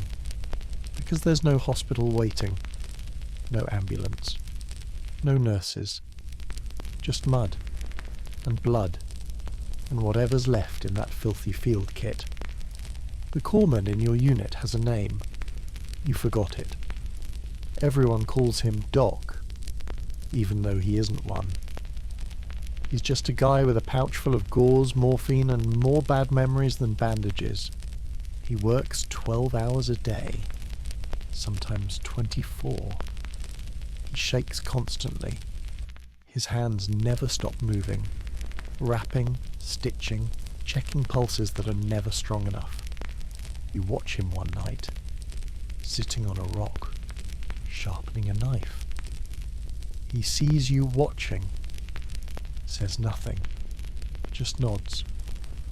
You nod back, because you both know that knife's not for fighting, it's for cutting, for when someone's bleeding out and there's no other option, for when a leg's too far gone, for when the flesh has turned green, for when someone begs you to do it before they die screaming. And still it's better than not having the knife. You get sick one day, not a wound, just wrong. Stomach twisted, vision blurred, fever hot enough to boil. You lie under your poncho, curled like a child, sweating through your uniform. Doc checks you, shrugs, says, could be typhoid, could be dengue, could be nothing. You ask what the treatment is. He holds up a packet of salt tablets and a canteen. Try not to die. You laugh. He doesn't. You live. Barely. You drop 15 pounds in a week. Can't eat, can't think. You hallucinate a woman sitting at the foot of your cot reading a newspaper. You don't know her, but she stays for hours. When you wake, she's gone. You're cold, and your teeth are loose. You try to walk. Can't. Your feet are swollen and cracked. You call for Doc. He brings a flask. You drink. It tastes like gasoline. He wipes your forehead and mutters, if you make it through this, I want my damn flask back. You do. Eventually. But you're not the same. You limp now. One eye's blurry. Your gums bleed when you sleep, and no one has an answer, because jungle medicine doesn't come with charts, or second opinions. It's duct tape and willpower, bleeding and hoping, patching and praying. You patch a guy's arm one night, shrapnel in the bicep. You use tweezers, hands shaking. He bites his shirt and tells you about his brother's wedding back in Minnesota. You stitch it, badly, but it holds. He says, Doc would be proud. You nod, then he dies of fever 3 days later. It wasn't the wound, it was the water, or the bugs, or the island. No one knows, because no one can know. There's no lab, no blood test, just pain and a stopwatch. And if the stopwatch runs out, you get wrapped in a poncho, buried next to the guy who sneezed wrong last week and never got back up. You used to believe in miracles. Now you believe in alcohol, compression and morphine, and only 2 of those still work. You watch Doc stitch another man's stomach shut with a piece of fishing line. He doesn't blink, doesn't hesitate, doesn't even bother with gloves. You want to ask how he sleeps, but you already know he doesn't. At first, the names are just letters, scrawled on tags, stamped in tin. Familiar but not intimate. You remember the first one.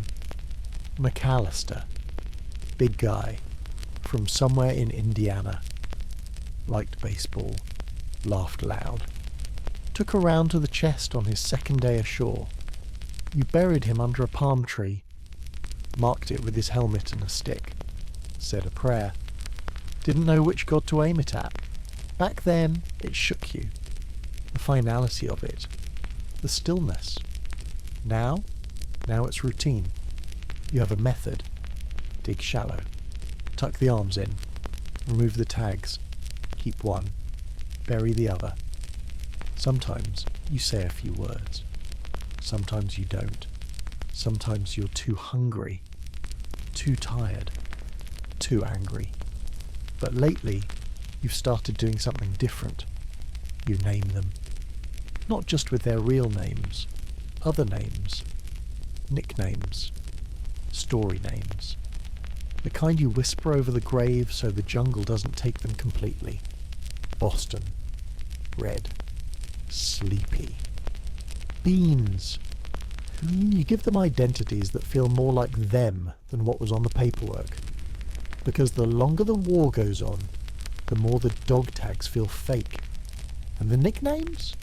They're the last piece of truth.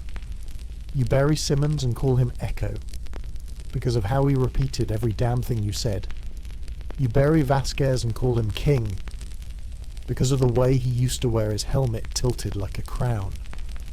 You bury Nguyen and call him Whistle, because he could never stop humming, even in the worst of it. And every time you dig a grave, every time you drop another helmet on another stick, you whisper that name once. Just once. It's not for them. It's for you. Because out here, the dead don't stay with you unless you make them. You can't remember what the war's about anymore. But you remember every face you lowered into the dirt. The eyes. The last breath. The hands that wouldn't let go of their rifle until you pried it free. Sometimes you dream of them. Not in nightmares, in quiet places. Walking past you in the jungle, sitting in trees, floating in the river. They don't speak, but they look at you like they're waiting. You wake up and whisper, "I remember." Sometimes it helps, sometimes it doesn't. The new guys don't get it. They see a body and they look away. They flinch. They gag. They try not to see the face. But you look. You have to. Because if no one does, they die twice. Once in the mud, once in memory. You try to keep a list. A journal, if you can call it that. Scraps of paper. A broken pencil. Folded pages in your breast pocket. It's not official. It's not pretty. It just says things like, Gordon, July 3rd, Ridgeline, kept my feet dry for 2 weeks. Jenkins ambush, July 7th, fixed my rifle. Sato, August 2nd bunker fire, said he missed his mum every night. Meadows, August 10th mortar, never said anything ever. And then you run out of room. Or you lose the pencil. Or the page disintegrates in the rain. But the names stay. In your head, in that part of your mind where you used to keep birthdays and baseball stats. Now it's full of body counts and final words. One guy dies with his hand in yours. Says, "Tell my kid I wasn't scared." You nod. Say you will. You don't know his name. Later you find his tags. Walter G. Mendez. Age 26. Father. You carve Fearless into a tree next to where he fell. You hope it's enough. You start noticing little rituals. The way Harris taps every helmet before he buries it. The way Tompkins gives each body 2 smokes, one in the mouth, one behind the ear. The way you whisper their names 3 times if you're the last one to see them. You don't know why you do it, but you know it helps. Because the longer the war drags on, the more they stop being men and start becoming numbers, statistics, reinforcement losses. And you're not letting that happen. Not while you're still breathing. Not while your hand can dig. One day you're patrolling through a clearing and you find an American body. Old, half buried, rain-washed, no tags, no name. You kneel beside it. Something in you knows this one was left alone. You take out a knife. Carve the word "somebody" into a flat rock. Set it by his head. Then you whisper, "I see you," and you move on. Later that night, someone asks why you look so tired. You say, "Been digging." He nods. Doesn't ask who for, because he already knows. Someone else with a name that matters, even if only you know it. You told yourself you wouldn't cry out here, not in front of them, not in the mud, not with the bugs chewing at your ears and the world burning around you. Crying was for before, for home, for funerals with coffins and flowers and people who brought casseroles. Not for this. Not for a war where death doesn't even stop the mission. But it still happened. And not when you expected. Not when your best friend caught a round through the jaw. Not when you held the guy whose stomach split open like a sack of wet rope. Not even when you saw a Marine burn alive in a bunker and tried to forget what his screaming sounded like. No, it happened one morning. Quiet, clear, hot, as always. You were walking alone, just for a minute, between patrol points, keeping watch on a ridge while the others took turns catching sleep that never worked. And then you saw it. A small bird, perched on a ruined tree, singed branches, charred bark, but still alive. Still green, just barely. And this little thing, this nothing of a creature, was singing, high and light, like it didn't know what you'd seen. Didn't care about the bodies half buried beneath it. Didn't recognize the smell of blood hanging in the leaves like fog. It just sang, and your throat clenched, hard, like something wrapped around it. You turned away, but the inside of your mouth, hard, tasted blood. Didn't help. Wasn't enough. Because something cracked in you, and before you knew it, your rifle was at your feet. Your knees were in the dirt. Your hands were over your face. And the noise coming out of you, it wasn't a sob. It wasn't a scream. It was everything. You cried so hard you shook. Silent. Shaking. Ugly. You felt stupid. Weak. Worse than wounded. You've been holding it in for weeks. And it came out all at once. The faces. The smells. The weight of everybody you helped lower into the ground. The part of you that still hears the voice of your mother. The part of you that remembers your little sister crying when you left. The part of you that wonders if your name's already been carved into a tombstone back home. All of it, right there, on that ridge, with no one watching and everything inside you watching too. When it was over, you wiped your face with the back of your filthy hand, left mud streaks across your cheeks, didn't care.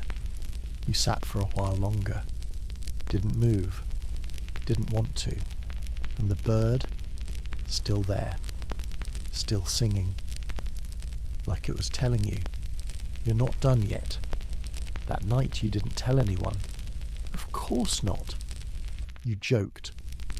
You ate half a ration of spoiled ham and pretended it didn't taste like glue. You cleaned your rifle and talked about the mission like it mattered, but you kept feeling it. That opening, that little breach in the armour, the part of you that used to feel things, the part you thought had died weeks ago.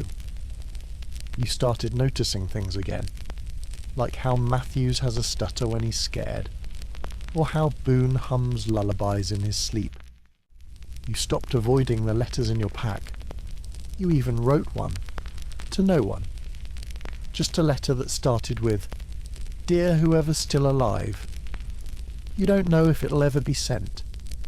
You don't care. It reminded you you're still in there.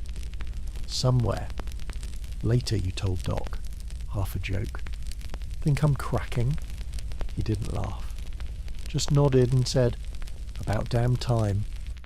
You asked what he meant. He said, "The ones who never cry, they don't last. You bleed somewhere or you bleed everywhere." You thought about that. for a long time. Now, when someone breaks, when someone puts their face in their hands and sobs into their knees, you don't look away. You don't feel embarrassed. You feel grateful, because that means they're still human, still fighting, still capable of love, of memory, of anything besides numb survival. And you realise something else. Crying isn't weakness out here. It's the last part of you that's still clean, and the last thing the jungle hasn't taken. So now you keep track, not of kills, not of ammo, not even of days, but of tears, yours, theirs, anyone's. Because out here, tears mean hope, tears mean resistance, tears mean the war hasn't finished chewing your soul. Not yet. The sun goes down fast in the Pacific. No warning. No gentle fade. One moment it's blinding, the next black. You used to think night meant rest, time off the line. A few hours of shut-eye under a poncho with someone on watch. Out here, night means death. It means sounds you can't place, movements you can't see, shapes that don't move like people but might still shoot like them. You're crouched in a foxhole, eyes wide open, hands shaking from exhaustion, and the cold sweat that never leaves you now. Rifle across your lap. One round already chambered. Safety off. The moon's behind a cloud. You can't see more than 6 feet in front of you, and everything is louder at night. The wind through the leaves sounds like footsteps. The call of some god-forsaken bird sounds like a signal. Your own breathing. Too loud. Too obvious. Like it'll give your whole position away. You don't dare cough. Don't dare light anything. A single flicker of flame and someone will draw a bead on your face and paint the inside of your skull across the ferns. So you sit and listen and wait. The jungle at night is a living thing. It creeps. It breathes. It remembers. You hear things in the dark. Not just the enemy. Worse. You hear voices you shouldn't hear. Voices that aren't there. Your mother. A girl you barely kissed in high school. The sergeant who died last week whispering, "Move now." Sometimes you obey.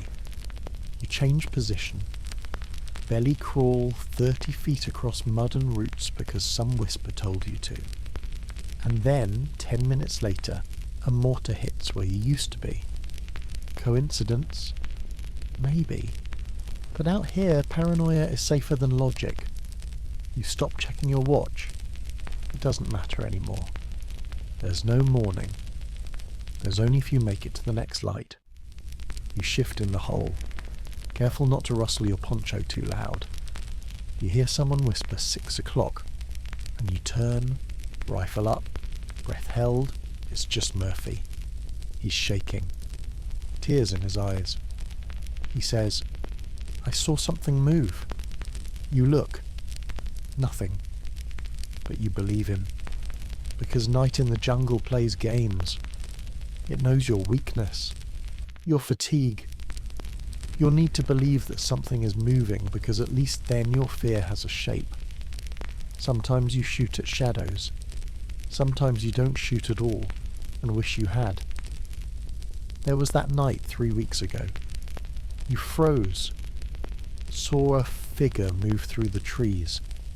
Didn't shoot. In the morning, you found Donnelly with his throat cut 30 feet from camp. You learned the hard way. Now you shoot first.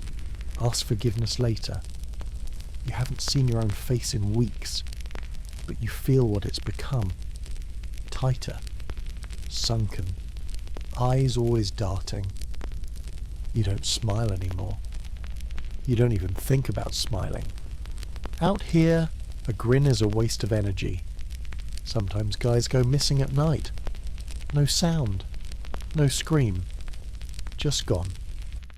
1 minute they're in the foxhole next to yours. Next morning, Only their pack remains. You whisper their names into the dark, knowing it's useless. They don't come back. You stop saying names out loud after a while, because the night might hear you and take you next. You dream strange things now. When you do sleep, you dream of home, but it's always dark. You walk through your childhood house and it's full of smoke. You turn on lights and nothing happens. You hear your name whispered by voices that don't belong to anyone you've ever met.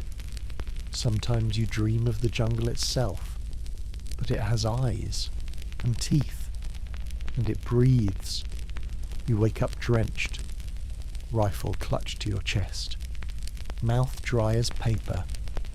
One night you find yourself standing, rifle raised. No memory of how you got there. Murphy grabs your arm.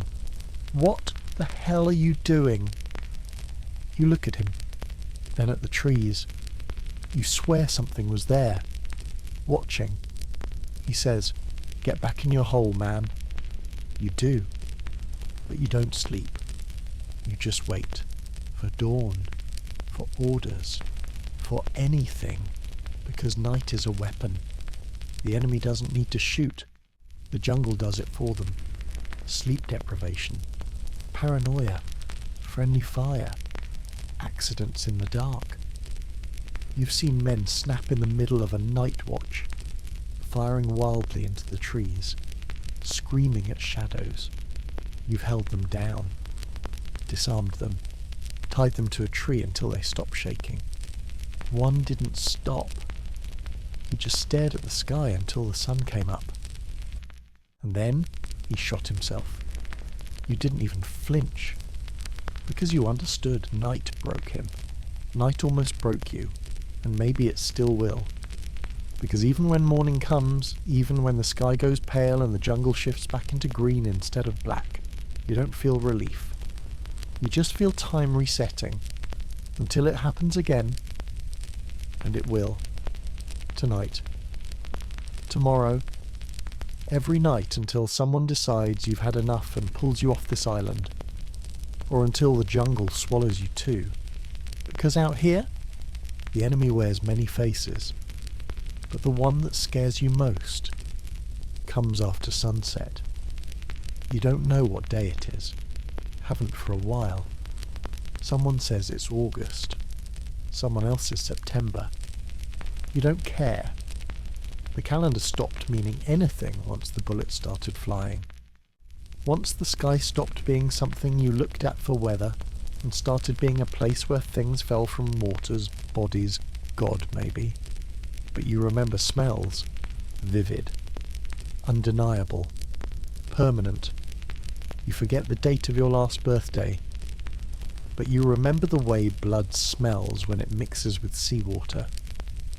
You forget your brother's middle name, but you remember the sour rot of infection, deep and wet and metallic. You forget what Sunday morning sounds like back home, but you remember the way gunpowder clings to your clothes long after the fighting's done. Smell sticks. It cuts deeper than sound, lasts longer than sight. It buries itself in you. Right now, you stink. You all do, of sweat. Dirt, mud that never dries, rock that never fades. Your uniform could stand up on its own. The salt stains trace maps across your sleeves. You've got trench foot in one boot and a jungle rash in the other, but you don't notice it anymore. You only notice the other smells, the ones that hit you like a punch to the stomach. Corpses. You can smell one before you see it.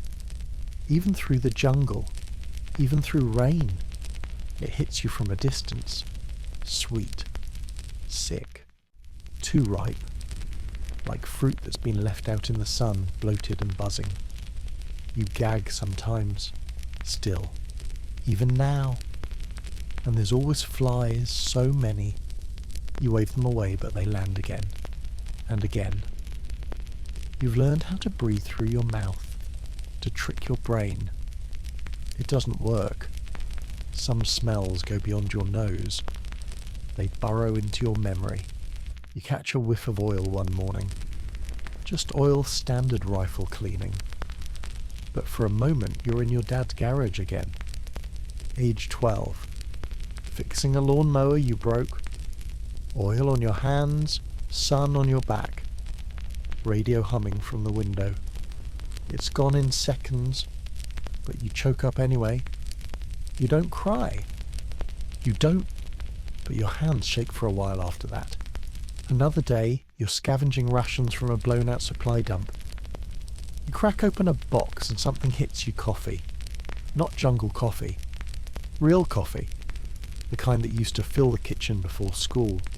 Bitter, strong, American. You put your nose into the packet and just breathe.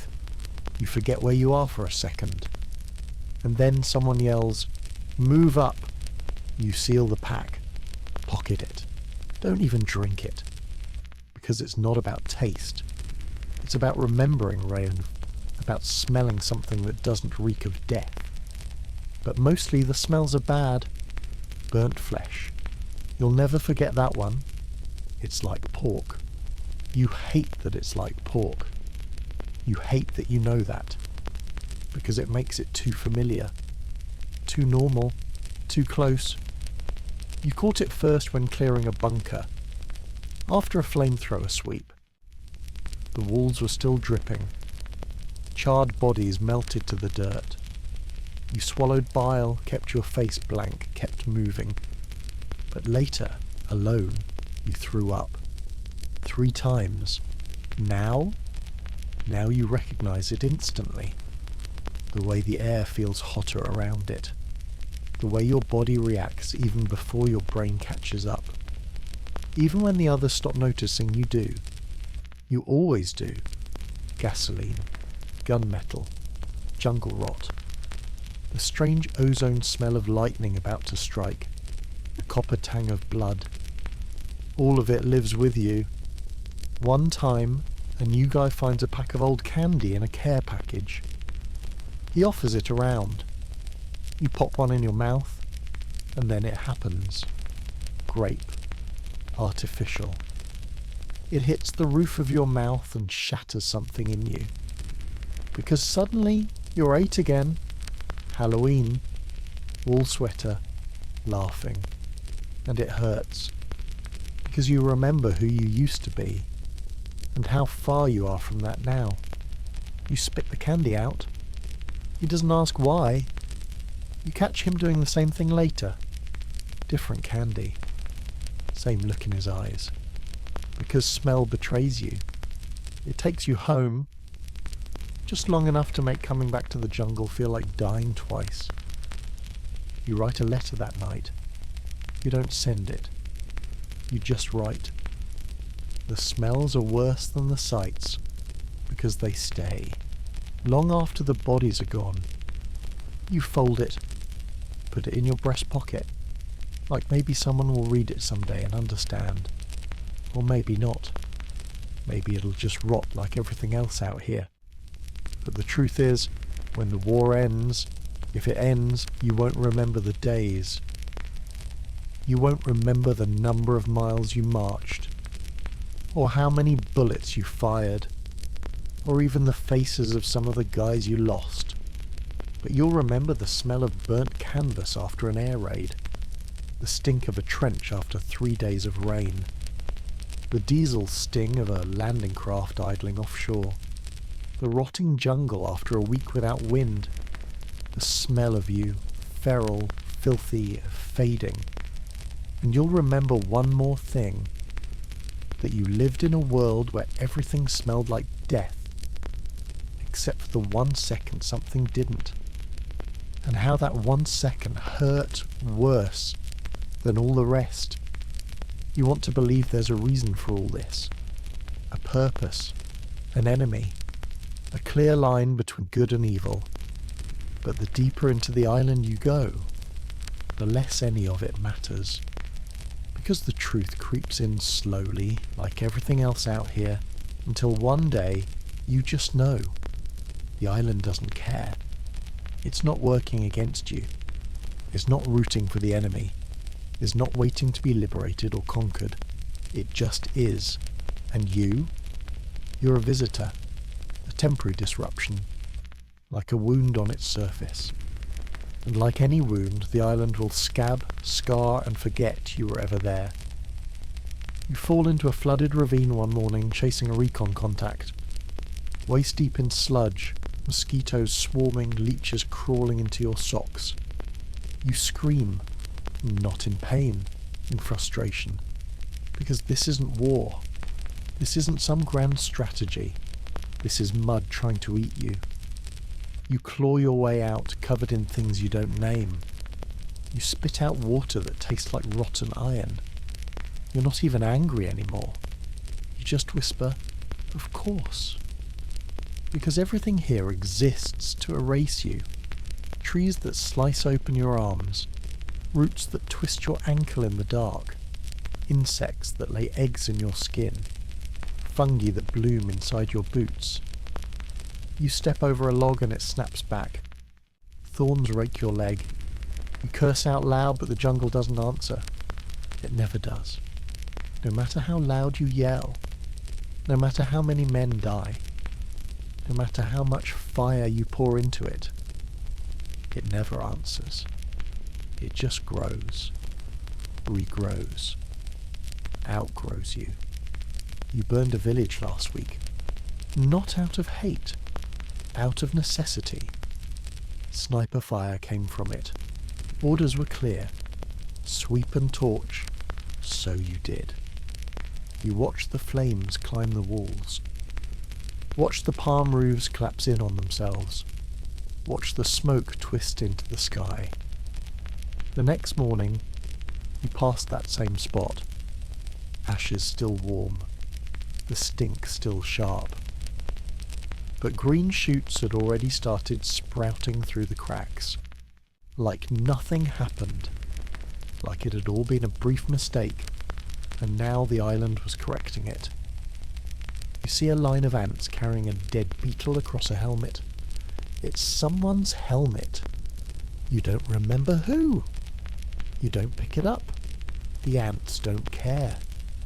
And neither does the soil that swallowed him. You've seen men go mad trying to fight the island.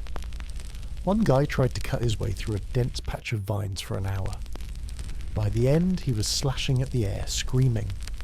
Another tried to build a dry place to sleep, stacked planks, cleared brush, lit incense. The rain came anyway, flooded his foxhole, drowned his packs. He cried in the dark, not from pain, from realization. You don't win against this place. You don't beat an island.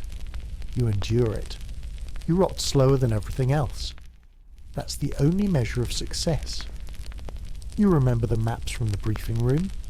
Big arrows, coloured zones, high ground, low ground, choke points. Now the only map that matters is the one you make with your boots. 1 foot in front of the other, through mud, through fire, through green that never stops humming. You pass a tree that's been hit by shrapnel. Its trunk is torn open, leaking sap like blood. But the canopy's still thick, still pulsing. You wonder, is it angry? Then you shake your head. Because the island doesn't feel, doesn't hate, doesn't forgive, doesn't remember. It rains, then it doesn't, then it rains again. Some days it rains so hard you can't breathe. The water comes sideways, stings your skin, soaks your soul, and then, just as suddenly sun, steam. Humidity so thick it chokes you harder than gas ever could. You sweat until you shiver. You strip to your undershirt, then freeze when the wind shifts. You look at your hand-sprung, filthy shaking. You don't recognise them anymore. You sink your fingers into the soil and whisper, "What do you want from me?"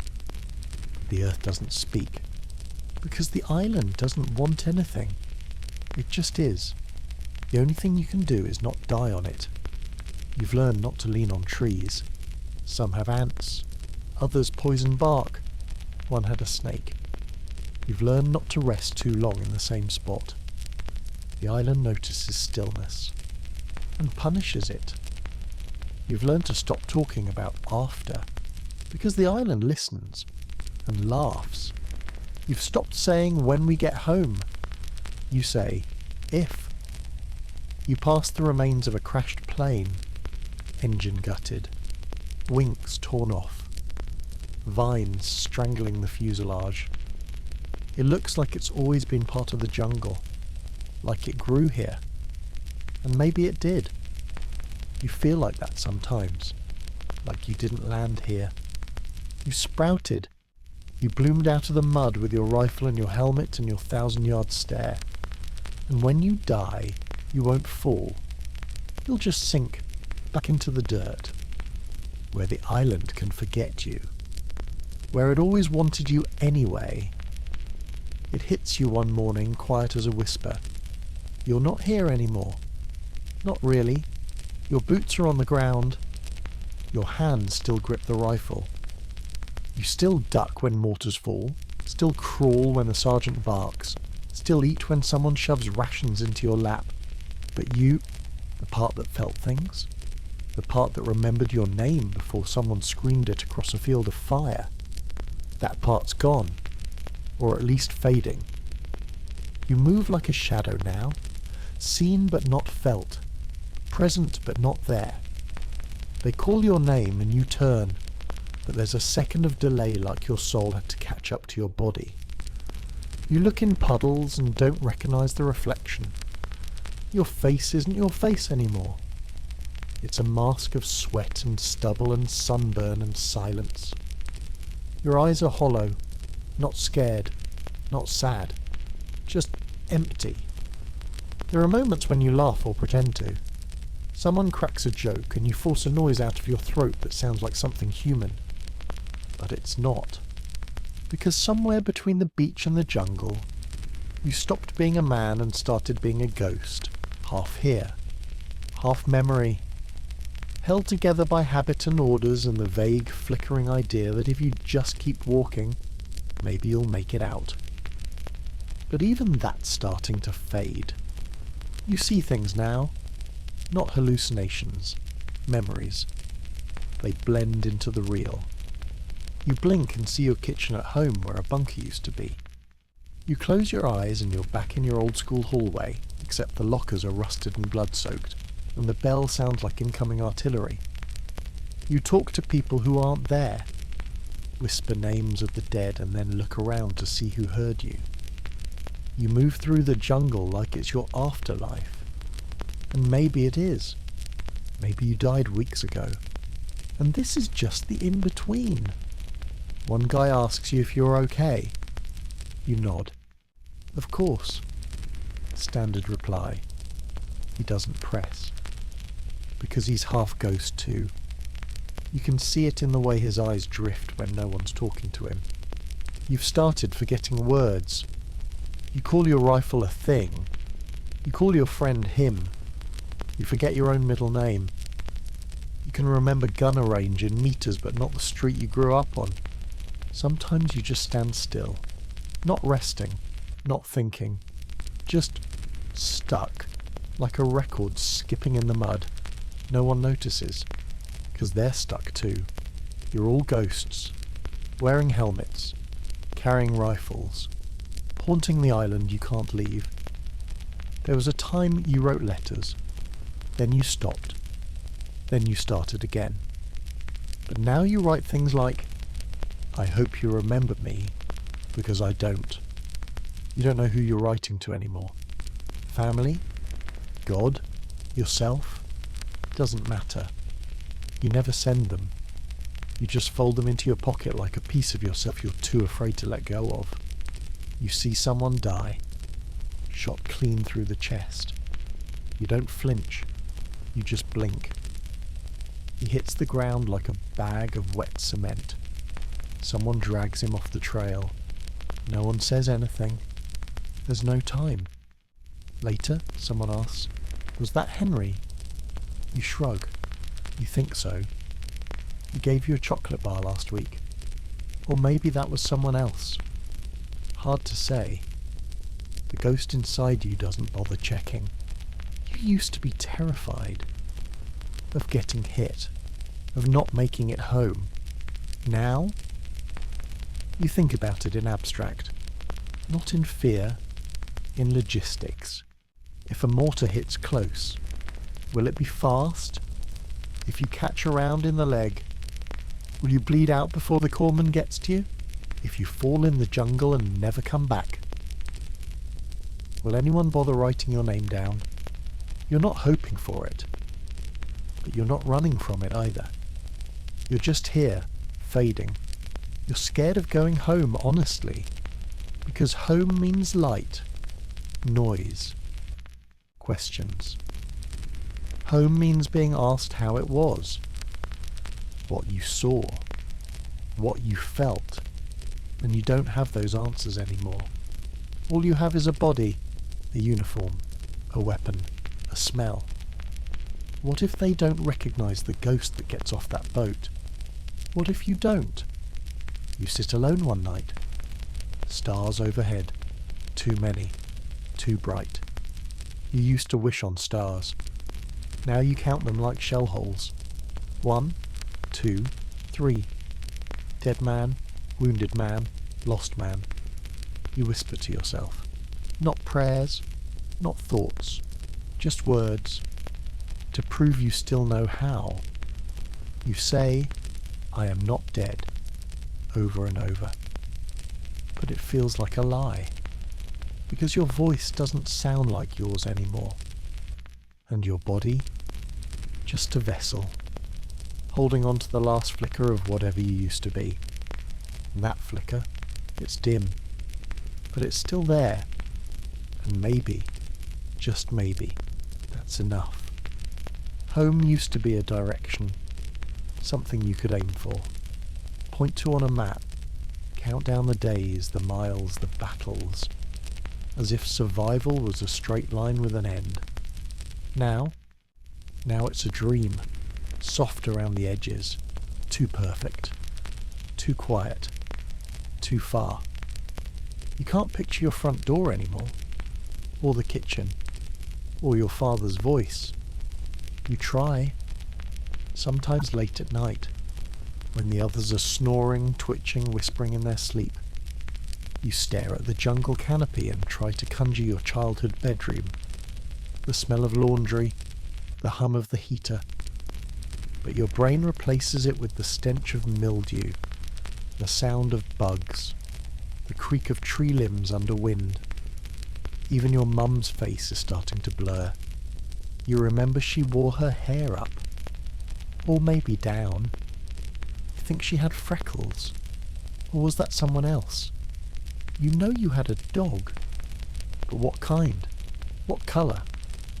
You used to talk about home like it was the prize. Just make it back. That was the line. Now, you wonder, back to what? You got a letter once, still folded in your chest pocket, sweat-stained, unreadable now.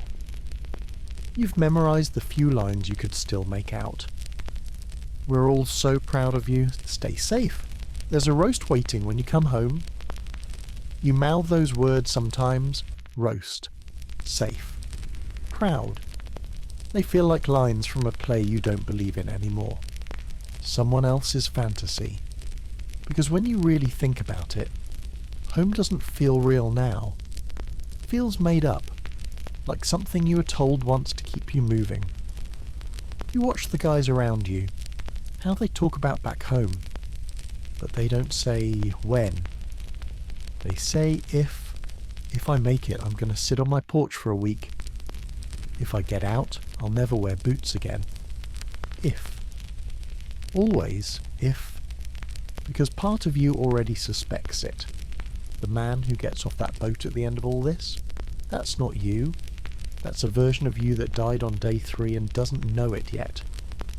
You write letters now, but not to anyone real. You write to home like it's a person, a myth, something to confide in. Dear home, are you still there? Do the streets still curve the same way? Do the windows still fog up in winter? Or have I been gone too long to belong anywhere? You never sign them, because the name in your dog tags doesn't feel like yours anymore. You used to dream of home. Now you don't dream at all. Just static. Darkness. Or worse, dreams of the island pretending to be home. One time, you woke up in a cold sweat because you dreamt of sitting at your family table. Everything in its place. But the roast smelled like burned flesh. The wallpaper was camouflage netting.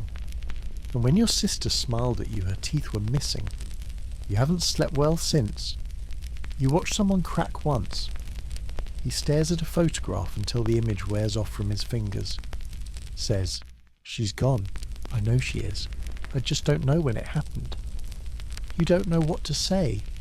You almost tell him, maybe we're the ones who are gone. Because it feels like that. Like you died here. And home's just a place where your ghost might drift to if the war ever stops.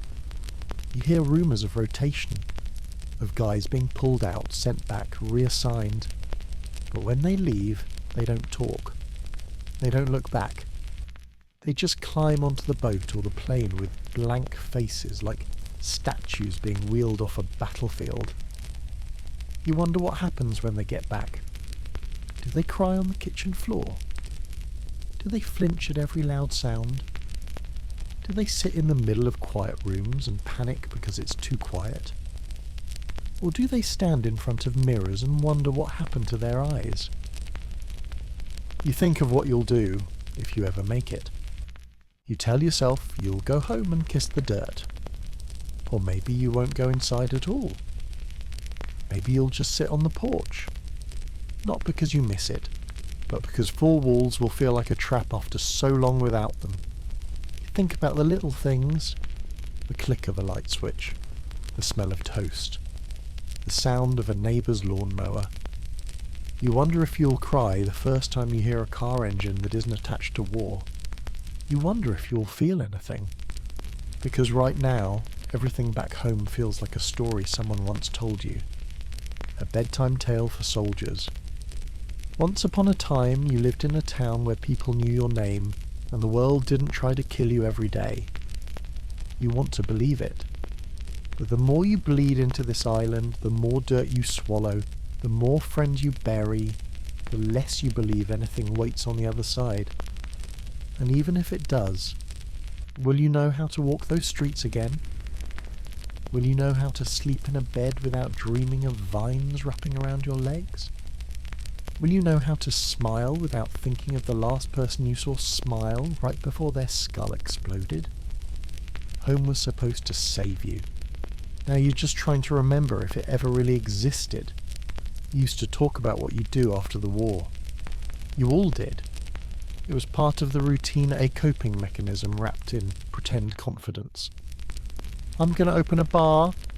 I'll marry my girl and have 4 kids. First thing I'll do is get a goddamn steak the size of my helmet. You'd laugh. Not because it was funny. Because it was possible. Because saying it out loud made it feel real. Like speaking it gave it weight. But out hereafter, enough blood. After enough silence. After enough nights where hope bled out beside someone's name, you learn to keep your mouth shut. Not because you don't hope anymore. You do, somewhere in the corner of your chest that hasn't caved in yet. But because saying it makes it dangerous. Every time someone talked about the future out loud, they didn't make it. That's not superstition. That's statistics. Boone told you he had a girl back in New Orleans. Said she was waiting with a ring and a house with blue shutters. 3 days later, he stepped on a mine. Didn't even scream. Just blinked. Gone. Fisher said he was going to be a teacher. He'd teach history, the real kind, not the kind that left this part of the war out. Sniper caught him through the eye on patrol. He was still holding a ration can. After that, the talk stopped. Not all at once. but it faded, thinned, until only the new guys talked that way. They came in fresh, boots not even dirty yet, talking big about futures they hadn't earned. You didn't tell them to stop. You just didn't answer. Let them speak their dreams into the air. And when they died, you didn't say I told you so. You just dug another hole, buried another helmet, added another nickname to your private ledger of ghosts. You remember when you finally stopped? You had a photo in your pocket. Not a girl. Not your parents. A dog. Goofy-looking mutt. Ears too big. Name was something stupid, Bixby or Bandit maybe. You'd show it sometimes. Let the guys rib you for it. Said when you got home you were going to take that dog down Main Street and buy him a steak. Then one night you reached for the photo and it was gone. No idea where it went. Might have fallen during a crawl. Might have burned. Might have been swallowed by the island like everything else. You stared at your empty pocket. Didn't say a word. Never brought it up again. Because speaking hope out loud, that's like painting a target on your chest. You saw one guy keep a journal of everything he'd do when he got back. Itemised. Day by day. Rebuild the porch. Get his teeth fixed.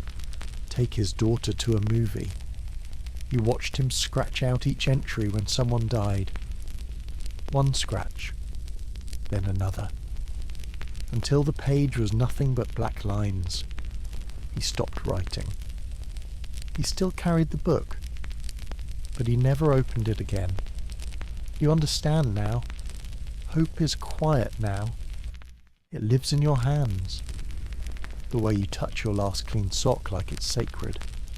The way you tuck away a half pack of cigarettes for no reason other than later. You don't say later, but you prepare for it. Just in case. You keep one bullet extra, not in your rifle, not in your belt, tucked in your pocket. It's not for the enemy, it's for you. If things ever get too far, if hope stops being a maybe and starts being a liability, you look at that bullet sometimes. Not often, just enough to remind yourself you still have control, even if it's the final kind. You hear the chaplain, when there is one, talk about faith, talk about belief, talk about the future. You don't listen. Not because you don't believe, but because his voice is too loud. And hope now, it's a whisper. You hope in the way you fold your socks. You hope in the way you ration your smokes. You hope in the way you memorize the way your buddy breathes at night just to make sure he's still doing it. One time you almost say something. You're sitting by the stream, feet in the water, everything strangely quiet. And you almost say, when I get out of here. But you stop. The words freeze in your mouth. Because you realise the guy next to you just stopped breathing. He's slumped forward, still holding his canteen. No scream, no blood, just gone. Heat stroke, heart failure, doesn't matter. You pick up your foot, step away, say nothing. Because whatever you were about to say, the island answered before you did. You don't speak hope out loud anymore. You fold it, hide it, guard it like contraband. Because in a place that chews through men like leaves, hope is the most dangerous thing you can carry. And the last thing you want is to hear it echo. It rains every day now. Not drizzle, not mist. Rain, full body, drowning rain. The kind that soaks through ponchos, packs, skin, soul. You stop trying to stay dry after a while. There's no point. The rain isn't a visitor. It's part of the island. Sometimes it starts with a whisper, a hiss through the canopy, then a crack, like God splitting the sky in half. And then it falls, thick, relentless, like it's trying to erase everything. At first, it annoyed you, ruined your gear, fouled your rifle, filled your boots until they squelched when you walked. But now it feels personal, like it's not just weather anymore, like the island is watching, and the rain is its way of speaking. It knows what you did. You tell yourself you had no choice. You were following orders. You were trying to survive. You didn't mean to, but the rain doesn't care. It just keeps falling. You remember the village, how it burned, how the screams didn't sound like enemies, how the smoke carried more than wood. You didn't look too closely. You told yourself they were hiding weapons. You told yourself it was necessary. But some nights when the jungle quiets just enough, you remember what you saw. A body. Small. Too small. Not holding a gun. Just holding something. Soft. Maybe a doll. Maybe a sack of rice. You didn't check. You just looked once, then looked away forever. Except not forever. Because the rain brings it back. It taps your helmet like fingers. It runs down your spine like a whisper.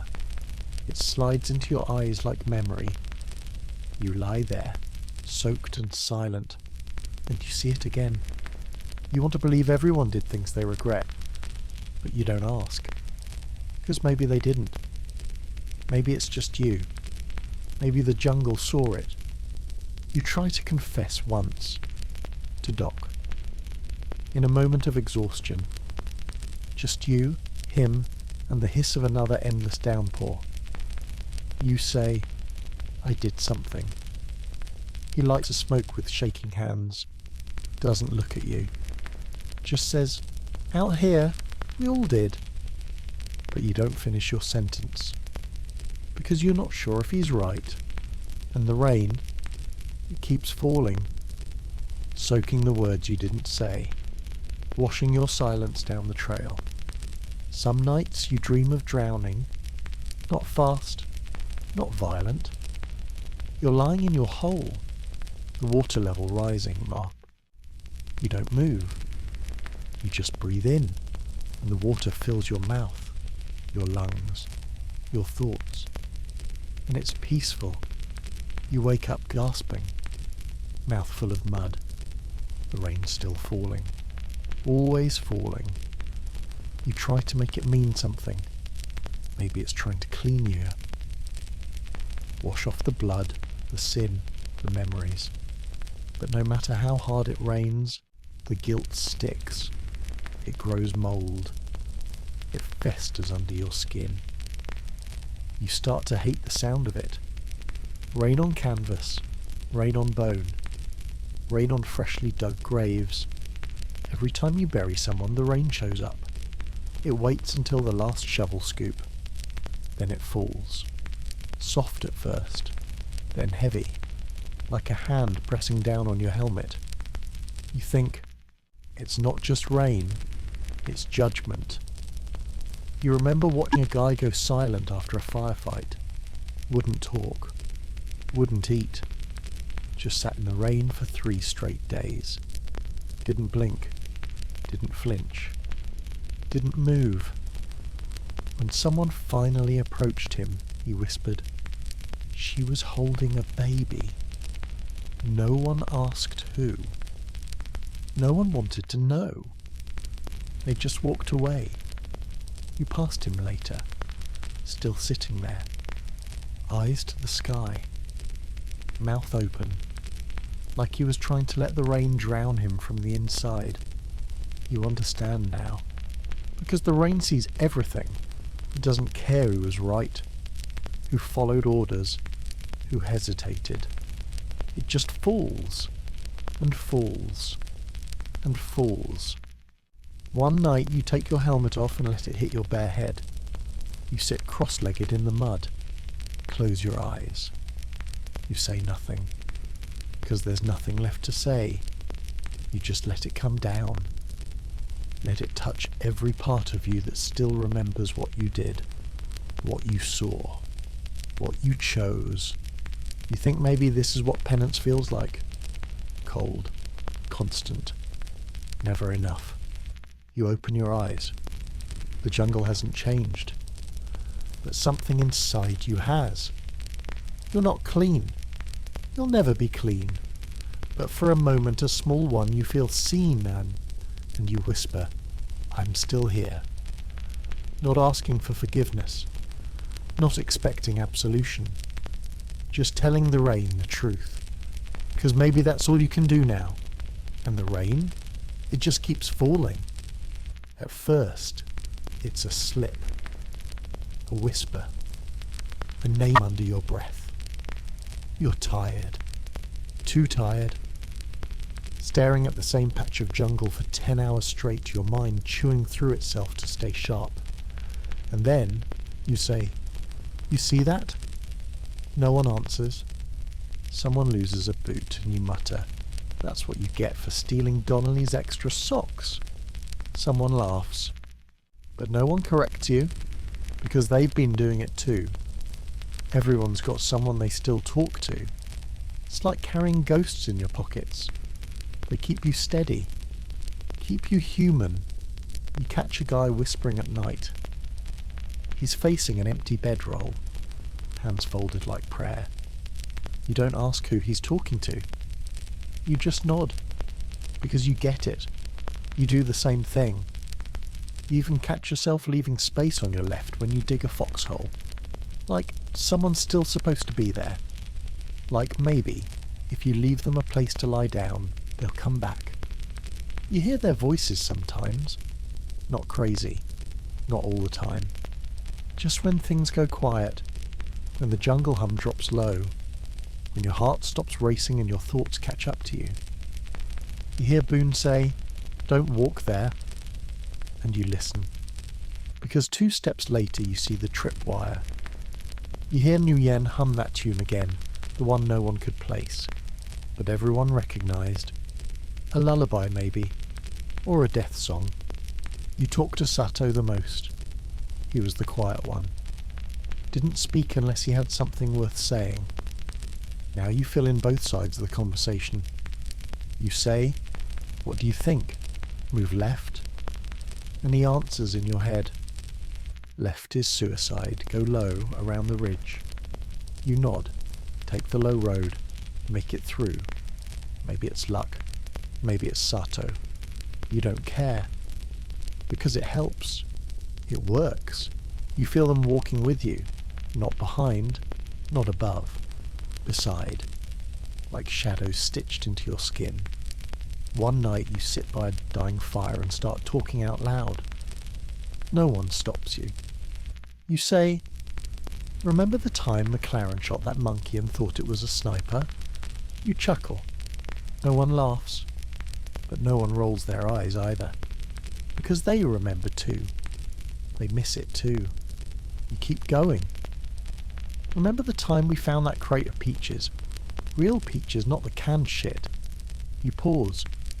Smile at the memory. They were warm. Made the whole camp smell like August back home. You don't cry. Not yet. But you feel something loosen in your chest. Like one less knot. One less stone. Sometimes you tell the dead things you don't tell the living. You whisper, I'm scared. Or, I don't know who I am anymore. Because they don't judge. They don't lecture. They don't try to fix you. They just listen. Or maybe you just pretend they do. Doesn't matter. It gets you through. You start writing letters again. But now they're not to home. They're to the dead. You keep a small notebook tucked into your shirt. Inside you write things like, to Harris, I made it another day. Barely. You were right about this place. It eats you slow, but I'm not gone yet. To Boone, sorry. I didn't say more that night. I was scared. I thought we had more time. To all of you I remember. Every face, every laugh, every nickname. I won't let you disappear. You don't read them back. You just write. Like carving their names into stone one last time. It becomes a ritual. 1 letter per week. Sometimes more if the rain won't stop and the silence gets too heavy. You never show anyone, but you find out later others do the same. You find a scrap of paper in a dugout after a squad rotates out. It says, "Eddie, I saw a bird today. Blue wings. You'd have followed it. I didn't. You fold it. Keep it. Don't know why. Maybe because ghosts need to be remembered by more than one man. You're not sure if what you're doing is right, or healthy, or sane. You just know it's working because as long as you talk to them, they're not gone. Not completely. As long as you remember what they said, how they moved, the way they held their rifle just a little off-centre, they're still marching with you. Still part of the squad. Still part of you. And when the day comes when the bullet finds you, or the mine takes your leg, or the jungle finally closes in, you hope someone keeps talking to you too.